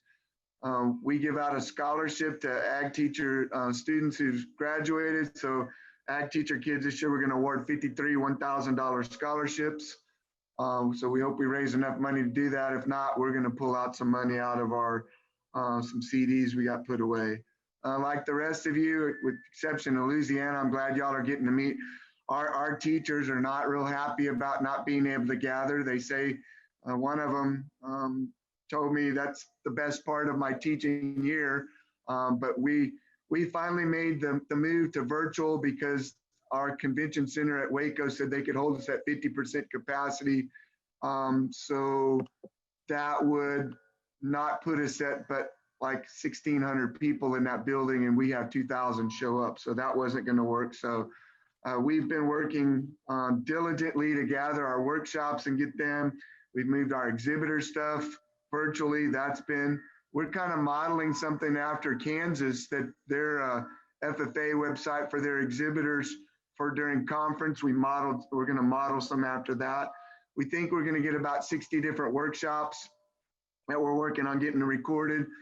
We are going to offer, we worked with CASE to get the Ag Business Foundations workshop offered. So we have about 21 to 22. So we still have space in that. So if somebody's looking for something else from CASE, as Todd noted earlier, doing some of those workshops, we reached out to try to get that taken care of. Our mentor program is still going. We have about 24 retired teachers that got to between 35 and 40 beginning teachers. And we know that's not all. We have probably 150 beginning teachers. We just can't get to them all, and some of them don't apply. But we paired, that's working successfully. We joined in the conference that was put on 2 weeks ago and got some ideas to do other things. And I know some other states are doing great things. So we're always looking for new ways to assist those teachers to keep them around and in our profession. Our programs of study are put in by the state and they're fully adopted. We have 6. And our principles of ag is the foundation for all of those. And that's a big one to get us to the completer and concentrator status for the Perkins funding. We continue to have a great relationship with all of our team ag ed, including the staff at our education agency. I think Zoom has kind of brought us together a little bit more, that we get to see each other, a little bit more. We worked remotely because the city of Austin, they still kind of have a ban on gatherings and number of people in the office building. So we work a few days from home each week and starting to transition back. But with the things the way are going up in Texas, if y'all watch the national news, we were the highlight of that. And our governor has his opinion about that too. FFA membership, we're just bursting at the seams. We're past 139,000 this spring. The toughest decision I ever had to make after serving on the FFA board was to cancel CDEs.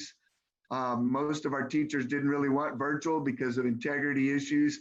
We're a competitive state in Texas, so to vote to not have CDEs was probably the most gut-wrenching feeling that I ever had serving on the board of directors, and I'll probably ever have to be involved in. So we did cancel that because we go to universities and none of the universities could handle us. They finished filming for convention last week. We'll have 3 days of convention followed by some live sessions, kind of, I was told, like The Walking Dead, they do an after show. Never watched that show, but we're going to have an after show with the officers, and they're looking forward to that. We just finished awarding a little over $2.1 million in scholarships to members last week. So we're fortunate to have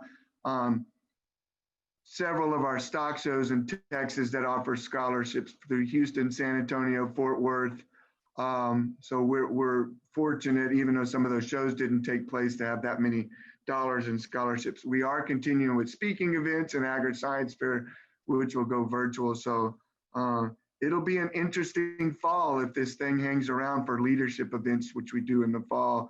And it'll be interesting here in July what National FFA is going to say about that. I also serve on a CDE committee, and it's been tough waiting for them to see what they're going to do and make their decisions finally about some things. That's all I got. Appreciate seeing all of y'all and hearing what other states are doing. Well, thank you. We appreciate it. Sounds like after listening to all the reports, it sounds like we're all kind of in the same boat, doing some virtual things, but we're just going to hope and pray that this thing goes away and we can meet in person. The next thing on the agenda is the presentation of the 2021 Region 2 Conference.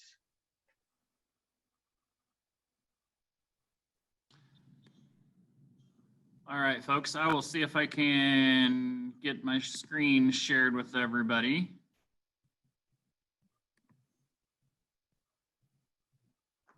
Okay, can you see the presentation slide? Yes, okay, good. Just wanted to be sure that everybody was following along and I didn't start rambling through things that didn't make any sense as we were moving. So we have two teachers that have taken the lead on hosting this conference. Conference is going to be based out of Topeka, Kansas, which is kind of northeastern part of the state, a little closer to central, I suppose, but that direction anyway. But on our rotation, we actually have our South Central District teachers. It's their turn to run the conference.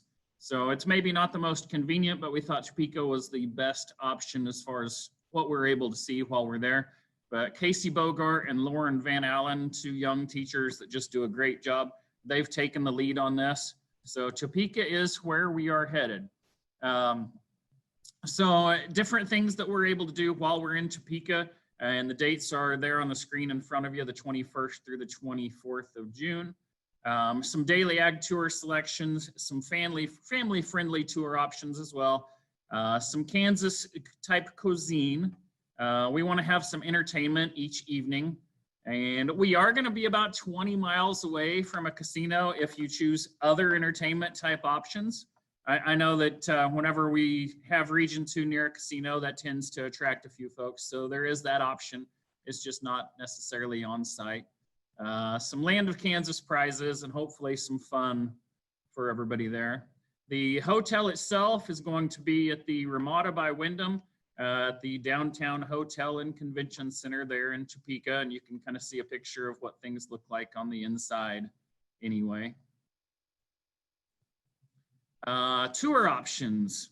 So E3 Aquaponics, Can-Equip, Reese Fruit Farm, hopefully Frito-Lay. I guess it's became a little more difficult to get into a food processing plant here later. As a backup option for that, there is a Goodyear tire manufacturing facility. And who doesn't want to tour a tire plant in the summertime? Just sounds like a great time, but it will be educational. Mars Candy is there in town.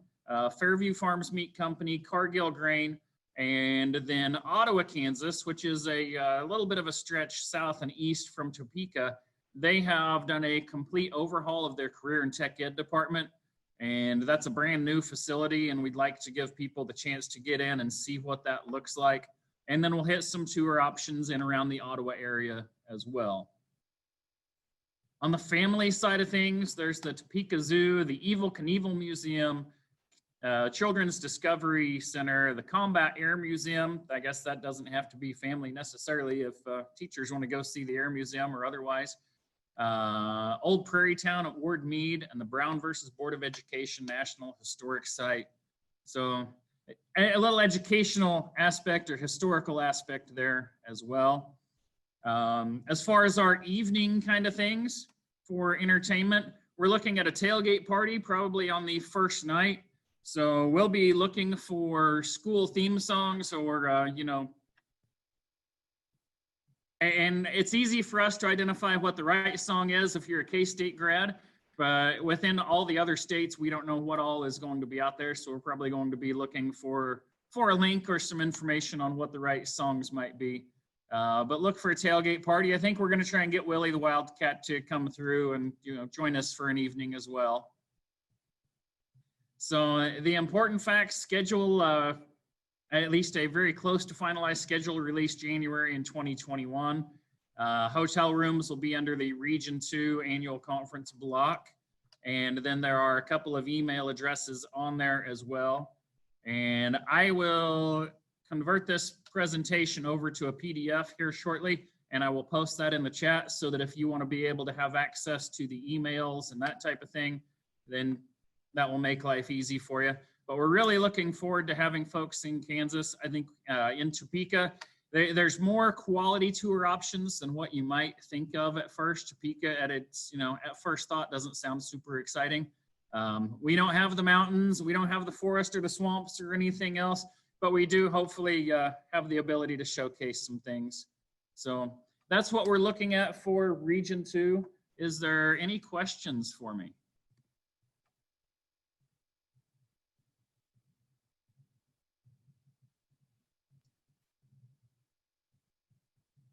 Well, thank you. If there is some questions, I'm sure we can contact everybody to make sure we can get those questions answered.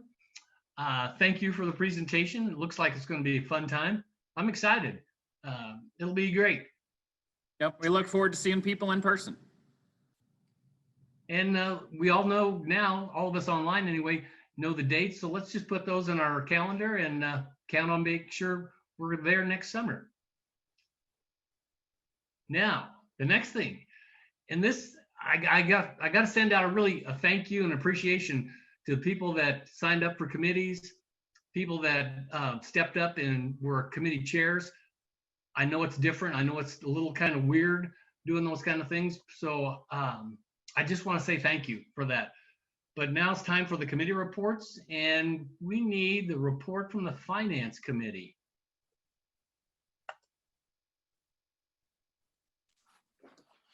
All right, so Finance Committee met yesterday. There were 4 of us in the committee.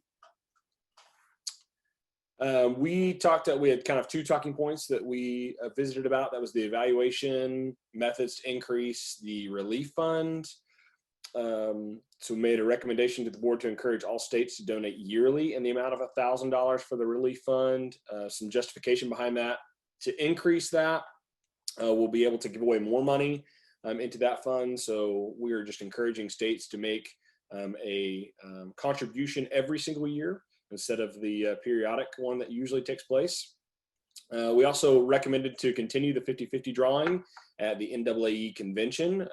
We really enjoy that. Feel like that's a great way to raise some money for the funds. Anywhere between $3,000 and $4,000 gets raised and put directly into that Ag Teacher Relief Fund.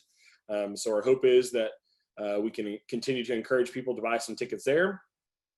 We also made a recommendation to have an NAAE staff member present a kind of a budget explanation of the Finance Committee to allow members to have a better understanding of the budget, how we spend things, what income comes in throughout the year, to hopefully be able to have some more conversations about the budget in the future. We also talked about a formal evaluation every year. The NAAE has an annual audit, and having a formal evaluation from the Finance Committee over the annual audit in our January virtual meeting.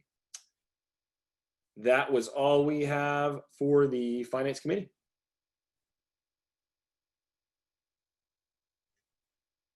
All right. Thank you. How about the Marketing Committee? That would be me, because y'all haven't got to hear from me enough this week. Okay, Marketing Committee. Potential items we talked about potential items we would like to see, maybe if we did a virtual store, NAAE virtual store. So books from presenters that maybe have presented at nationals or different workshops and stuff, and they have books, maybe having those available at the NAAE virtual store. Of course, t-shirts, padfolios, button-ups and polos, mugs. If any of y'all have anything that y'all would like to add to this, just let us know. It says we're recommending that if we're only open twice a year, just as far as batch orders go, that it be at the beginning of the school year, July, August, when most schools get their money. And of course, in December/January after NAAE. Communities that practice, we talked about how we could promote usefulness and function to the teachers. Maybe provide links for weekly messages, not in the Monday Monday monitoring thing, probably not there. The big issue is just the navigation of the communities of practice. It's hard to find things for a lot of teachers. I mentioned that maybe it's kind of like our National FFA webpage. I don't know. NAAE social media, they're talking about maybe having a teacher social media takeover where the teachers get on and do different things. Maybe we do this once a quarter, because I know that we're all really busy. We're recommending that. How can current NAAE social media platform be made more visible and appealing to teachers? Probably provide links sent by each of our state offices instead of coming from National FFA or something like that. I think if we send it via our state office, maybe we'd be more willing to go and look at it to see what's going on. Additional comments that we're going to send to the Marketing Committee. We see a great need to revamp the NAAE logo. The issue is that it is green. The question was posed, why not have it blue and gold? So that's something to think about. And of course, they asked create a flyer for the things that are available with NAAE membership. Maybe in a digital form, so that the current and new members know all the benefits of joining the NAAE, because I know sometimes we forget after we've been doing this a few years. And of course, so new members know, hey, we have all these different types of insurance available, that type of stuff. The last thing is that there was a question posed. I know it was discussed at National NAAE, but the question is that, are we still going to create a position through NAAE to deal with social media, like a social media specialist? And so that's kind of what we discussed. There were 5 of us at the meeting, and so that's our report. Thank you. We appreciate that. Member services, please.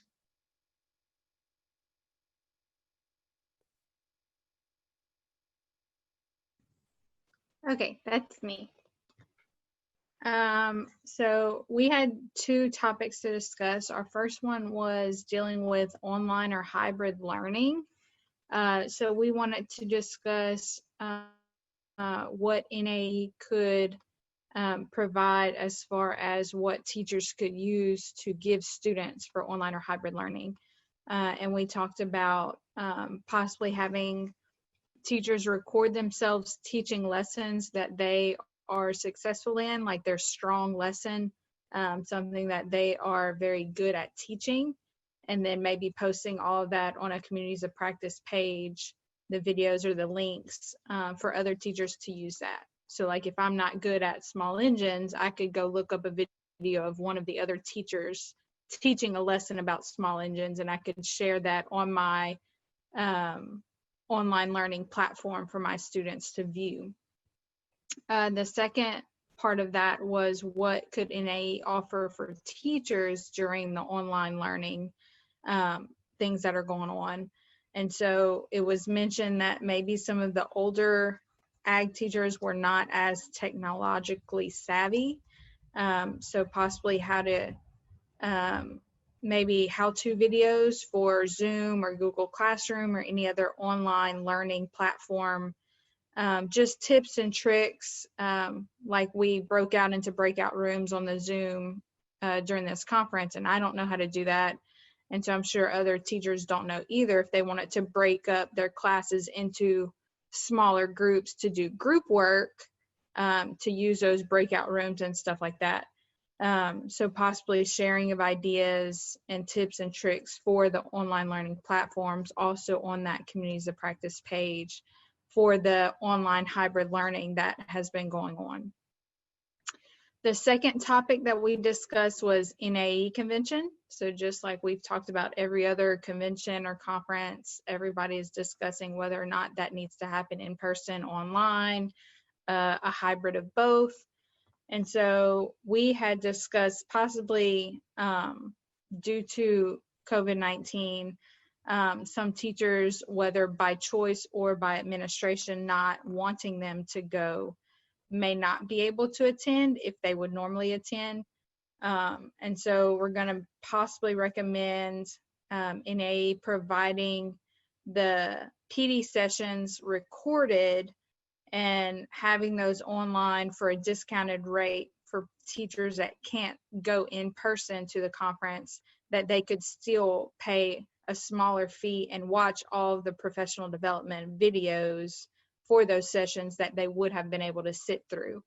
And then everyone that attends in person could get free access to those videos after the fact, because when you're at the conference, you only have time to sit through a certain number of professional development breakout groups, but there's hundreds of them to choose from. And so it would also widen the opportunity for in-person attendees to actually view other sessions that they wouldn't have been able to in person if they could view them online. And then the sessions would reach more people if they have that opportunity to purchase just to view those online and not attend in person.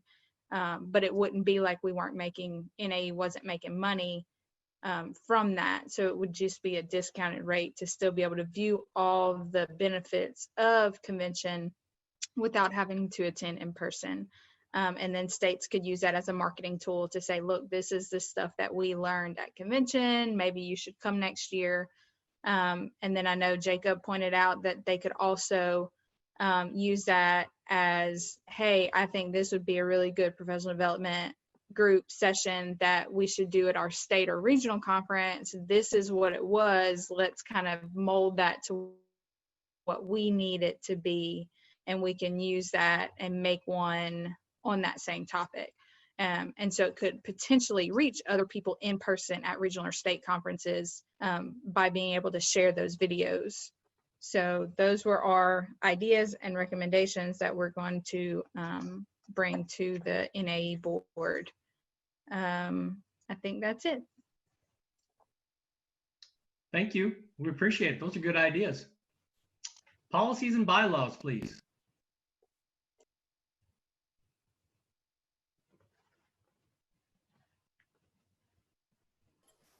Caught me off guard. You skipped one. So I'll go ahead and go. Policies and bylaws. We had a couple items to look at. You know, the topic was discussion of the 25 vacancies between the 7 national committees. What are ways that states can encourage members to become more involved at the national level, and the region encourage participation. How can we do that there? Well, my committee was me and Todd Thomas. So we discussed and talked. Of course, I've been part of the Policy and Bylaws Committee for 10, 12 years. But, you know, we need to fill the positions that we have for these have complete committees. We feel that we need to inform our states better on what the requirements are to serve on these committees.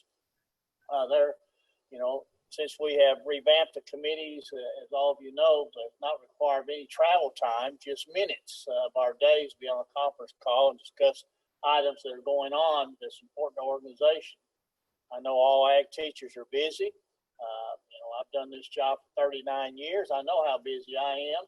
I know that, but you know, we can take time to help our organization be better. We put that out to the board that we ask that everyone that are involved in leadership positions in our states, region, and national level, please discuss our committees with their teachers and educate them on what the real requirements are to serve on these committees.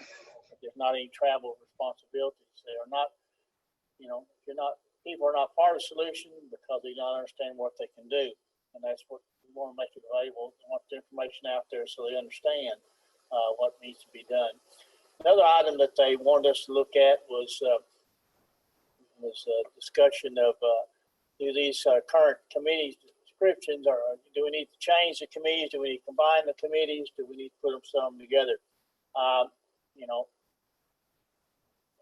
We recommend that there not be any changes made to the NAAE committee structures. We've talked about this for a couple of years anyway. Each one of the 7 committees has specific duties, and I feel that through a little more information stuff put forward by the national, by our states and our regions, that we can fill these committee positions and everything will work out. We need the committees to have specific duties, and they need to be left in place as they are right now. They also wanted us to look at the leadership handbook, and we've looked at it 2 or 3 times, and we think that it's in pretty good terms at this time. There's no recommendation to change anything in our leadership note. Any questions?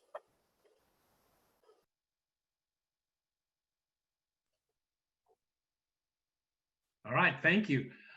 Just one thing that maybe just to add to give you guys another challenge, perhaps. I'll bet we all know somebody or multiple people that might work well with those committees. So again, I'm going to challenge you guys to reach out to those people in your state to get involved in the committees. I know personally it's been a great learning experience and kind of opened up doors, and it's been a good thing for me to do, be involved in the committees. The next committee, professional growth. The Professional Growth Committee met. We had 18 members participate. We had 3 items or 3 topics of discussion. The first one dealt with Ideas Unlimited. Does the membership want regional Ideas Unlimited and workshop ideas shared with the membership? And then the second part of that topic was, if so, what's the best way to share ideas? Discussion included, the participants felt that Ideas Unlimited finalist programs should be made available to the membership. The possibility of sharing the PowerPoint presentations or the PDF file of all regional finalists on communities of practice should be explored. Second topic dealt with a WISE or Seasoned OWL program. If NAAE were to develop a WISE or Seasoned OWL program, and that's basically a professional development program for ag teachers with 15 years plus of experience, what ideas do we have for programming content or structure? Discussion included, the participants expressed that this demographic is typically overlooked in preparing professional development opportunities. Opportunities should be made available for veteran ag teachers to share their experiences with younger members. In many cases, their experiences with older methodologies may prove beneficial to young members. This may be best addressed through roundtable discussions at regional meetings and the NAAE National Convention. As to specific professional development opportunities for veteran teachers, technology training may be beneficial, but we need to be cautious and not assume that older teachers are not well-versed in technology. They're very well-versed in its application at times. Third topic dealt with an international experience. Does our membership seek or value international experiences specific for ag educators? And if so, what is a good time of the year for these experiences? Is there a price point that needs to be considered? And what locations would provide a valuable experience? The participants overwhelmingly expressed an interest in a travel program that would provide professional development opportunities for ag educators. Consensus was that a summer program would be best, thereby minimizing loss of instructional time at the participant's school. The program does not necessarily have to be international in scope. Given the current health crisis, a travel program within the United States would be equally beneficial. A price point of less than $2,000 was suggested. A list of locations for the travel program should be compiled for a period of 3 to 5 years in advance, allowing agricultural educators the time to plan for the experience. Consideration of locations should focus on non-traditional ag programs. The examples of agricultural production in tropical locations, as well as agriculture in Alaska, were provided. This concludes the professional development report.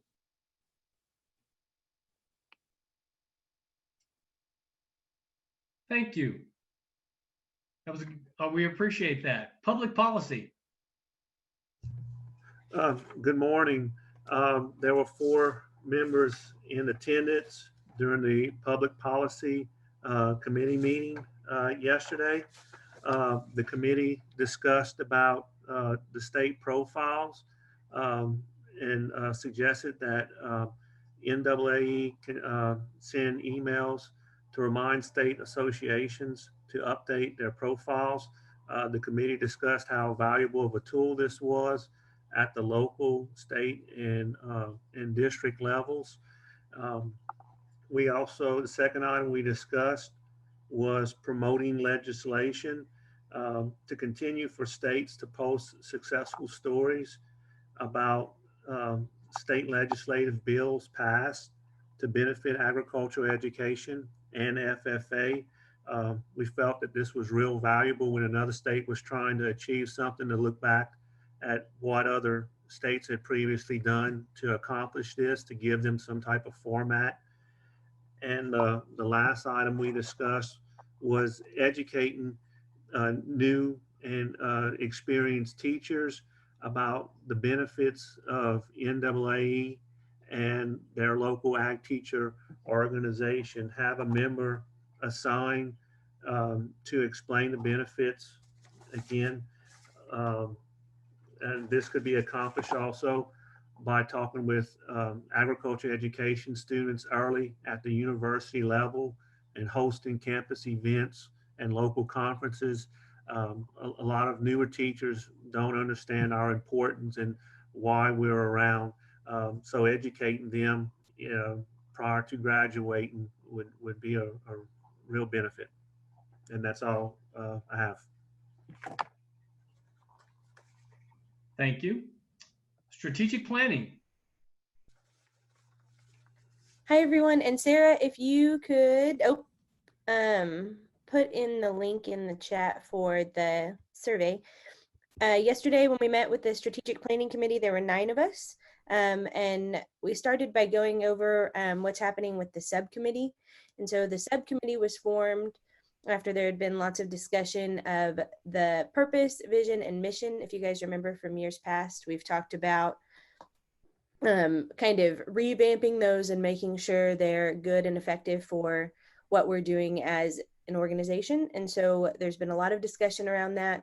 After our NAAE meeting in December, they took it to the board and they decided to form a subcommittee. And so that subcommittee consists of 1 person from each region that serves on the committee. And we've been meeting once a week since May, discussing a variety of things, much like some of the other committees have been discussing, with member benefits and what are some things we can do to entice maybe some states that don't have a super high membership. How can we get them to increase their NAAE membership, and just some different avenues of going about that. So we put together a survey.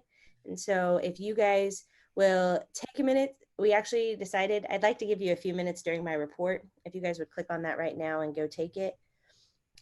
And as you're doing that, when we talked about it in our committee yesterday, a lot of the benefits that were outlined of, do you use these benefits, or which ones have you used? Did you know they existed? All of those things. It was the first time that some of the people in our committee had ever seen the list of benefits. And so we identified that as being, okay, needs to be our first step. So hopefully this survey will also help spark an interest with that. We're hoping to get as much response as we possibly can. And so the board did approve to give out 10 $25 gift cards. I believe they should be Amazon gift cards. And we were going to do 5 at $50, but then decided we could do double that and decrease the amount. So it'll be 10 gift cards at $25. And at the end of the survey, if you'll just put your email in there, and then it'll be randomly drawn. The data is going to be used to kind of help what the subcommittee is going to then determine and present back to the board. So our goal is to have a plan put together by the NAAE conference in December, but we will be presenting at the next board meeting, which I believe is in August. So the plan is to have a put together of this is what the strategic planning suggests we do, and then all committees will be brought in on board at that point to execute those ideas. The big takeaway from all of this is, at the end of the day, we all know that agriculture education is constantly changing. And so as the organization that's supporting our ag teachers, what are we doing to stay on the cutting edge of that? Are we making sure that we're doing everything on our end to make sure that we're equipping and preparing the future producers and consumers that we're educating? So that was kind of the big takeaway from the subcommittee and what it's doing. Please, please, please take the survey. That's our goal. They're going to broadcast it out after the regional conferences as well, but our hope was if we could get a big turnout from the regional conferences, hopefully that will be good. After we talked about that, we moved forward to where can some of those benefits be found. And so in my report, it has the link to the NAAE benefits. And then we also talked about being proactive and understanding your benefits. Often we don't look for them until it's too late. And we talked about specifically having good teachers who might get taken advantage of and don't realize they have these benefits, or maybe aren't a member of NAAE. And we don't want them to not feel supportive or supported, and then that potentially the situation change their perspective on education. So we want them to stay in the ag ed profession and stay teaching. As we know, we want all the good ag teachers we can get to stay in the profession. And so that's something that we really wanted to focus on and make sure that we were being proactive in that regard. Then, as I told you guys earlier, many of the committee members in our region hadn't seen the list of benefits. And so we talked about some ideas that maybe aren't in place right now, but could be. And so in one of our subcommittee meetings, we talked about a member benefit card or membership benefits card. And then a gentleman from New Mexico talked about if we had an app, that would be super easy. We talked about we always have a new NAAE app for convention. So why don't we have an NAAE app that's really easy to access, that you can click on the benefits tab or whatever, and then those benefits can be categorized. So maybe it's personal insurance, they have home insurance, car insurance, life insurance, and then maybe some of the liability insurance in that regard, but then also have categories for dining benefits, lodging benefits, rental car, any of those things. So that way, if you are about to go on a trip or you're looking for hotels for state and national convention, whatever that might be, you could look into would those benefits be beneficial for you in your travel. And then Arkansas, and as I think back to this, I wonder if we've had something like this in Oklahoma in the past that I can't remember specifically. But Arkansas does a presentation every year at the end of their state conference, and so, or their state ag teachers conference, that just goes over what happened at Region 2 and kind of tells their members what they did, and hopefully that will recruit them to come on and come to Region 2 the next year. And so as we've talked about in this specific Region 2, having it virtually, there's been a lot of people who maybe wouldn't have taken the trip to go to New Mexico because it would have been too overwhelming, but they've been able to participate here. So hopefully that will continue their excitement about being involved on the Region 2 level. But with a presentation, if we could take that presentation that Arkansas has and then make it a joint effort, so everyone in the region could submit things to have that presentation and then share it, and then each state would have that presentation to present on their state level, so at their state conference. And I think that's all I got. So please take the survey. Thank you. And please do take the survey. We need to know what you want and what you use. So thank you for all the committee reports. Chair will accept a motion to accept all the reports by acclamation, and we can just do a thumbs up with the reactions. Motion to accept. So moved. Is there a second? Second. Properly moved and seconded. Discussion. Seeing none, we'll proceed to vote. Give us all a thumbs up if you're in favor.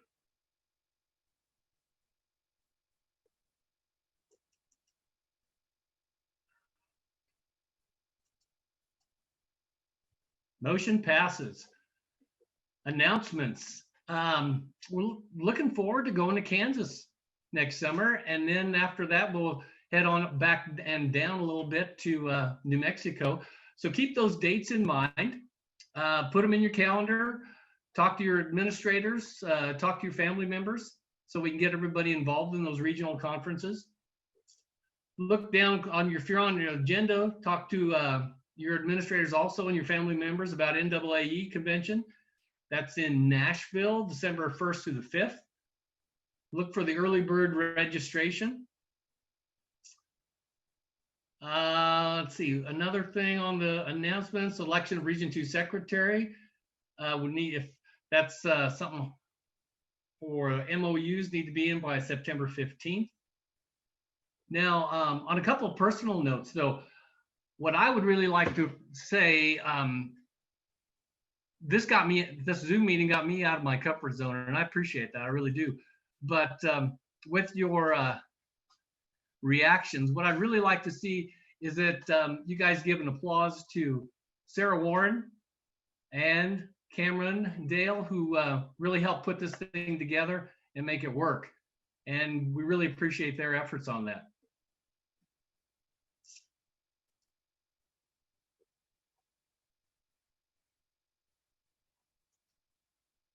And if we were meeting in person, I would say we also need to give you guys a round of applause, because I've been looking down at the participants, and whether you like Zoom meetings or whether you don't like Zoom meetings, we've had a lot of participation. I think the high number I've seen today is 65, and to have 65 people at the last session of the Region 2 meeting is pretty darn cool. So I applaud you guys for making that happen. The next thing I want to do, and it's not on the agenda, but I just want to say how much I appreciate Hal's beard. And I know Hal's on today. For those of you that don't know Hal, he was Region 2 Vice President. Before that, he was Region 2 Secretary. He's going to retire this year. So I just want to recognize him as being a friend of mine, a mentor of mine, and I appreciate all his support that he's given me while I've been on committees and secretary and vice president. So with that being said, I wish I could shake your hand, Hal, but maybe a virtual fist bump and a handshake.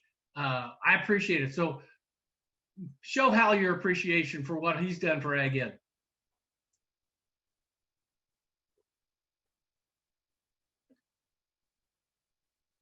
Absolutely. And Hal, we wish you the best of luck in your retirement. And don't forget about us, and maybe you can come to Kansas next summer too.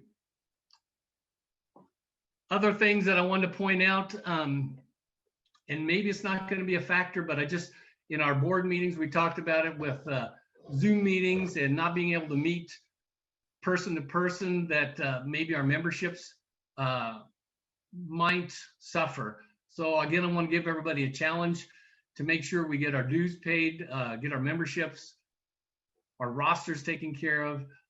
Those of you that are state leaders, we just want to make sure that we get our state officer rosters presented back to NAAE so we can contact you and keep those lines of communication open. I think that's the key to anything, making things happen, is talking to each other. And that's what we need to make sure we do. Cameron, am I missing anything? I do not think so. We put the letters of appreciation link one more time. I know Sarah will send out a final email to everyone. But we appreciate everything. Thank you guys for coming and being patient. And hopefully we will see you in December. Absolutely. It's been a pleasure to be with you guys. And I really appreciate all your efforts. I really do. With that being said, we'll accept the motion to adjourn. Mr. President. So moved. Second, Second. properly moved and second to adjourn. All those in favor, say aye or give us a thumbs up.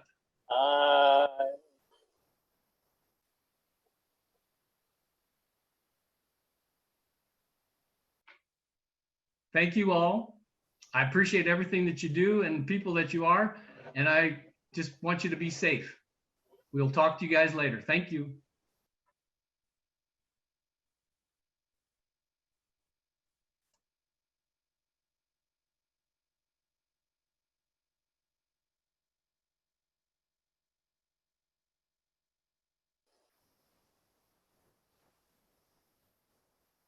Congratulations, Hal.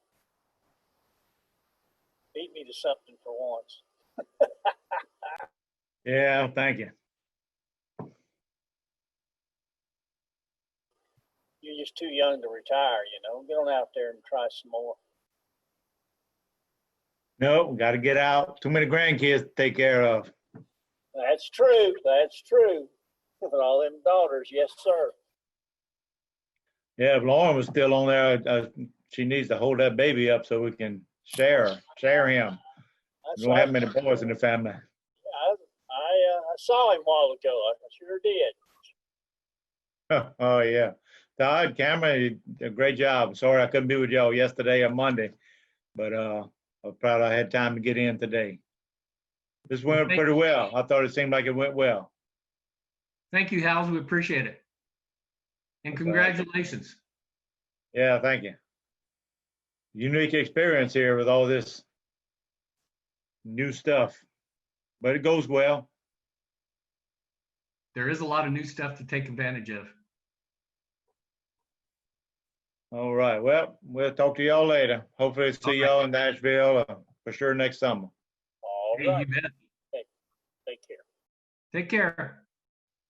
Y'all too. Bye. Todd, Cameron, thank y'all very much for everything. Appreciate it. Thank you, Leslie. We appreciate your efforts. It was fun.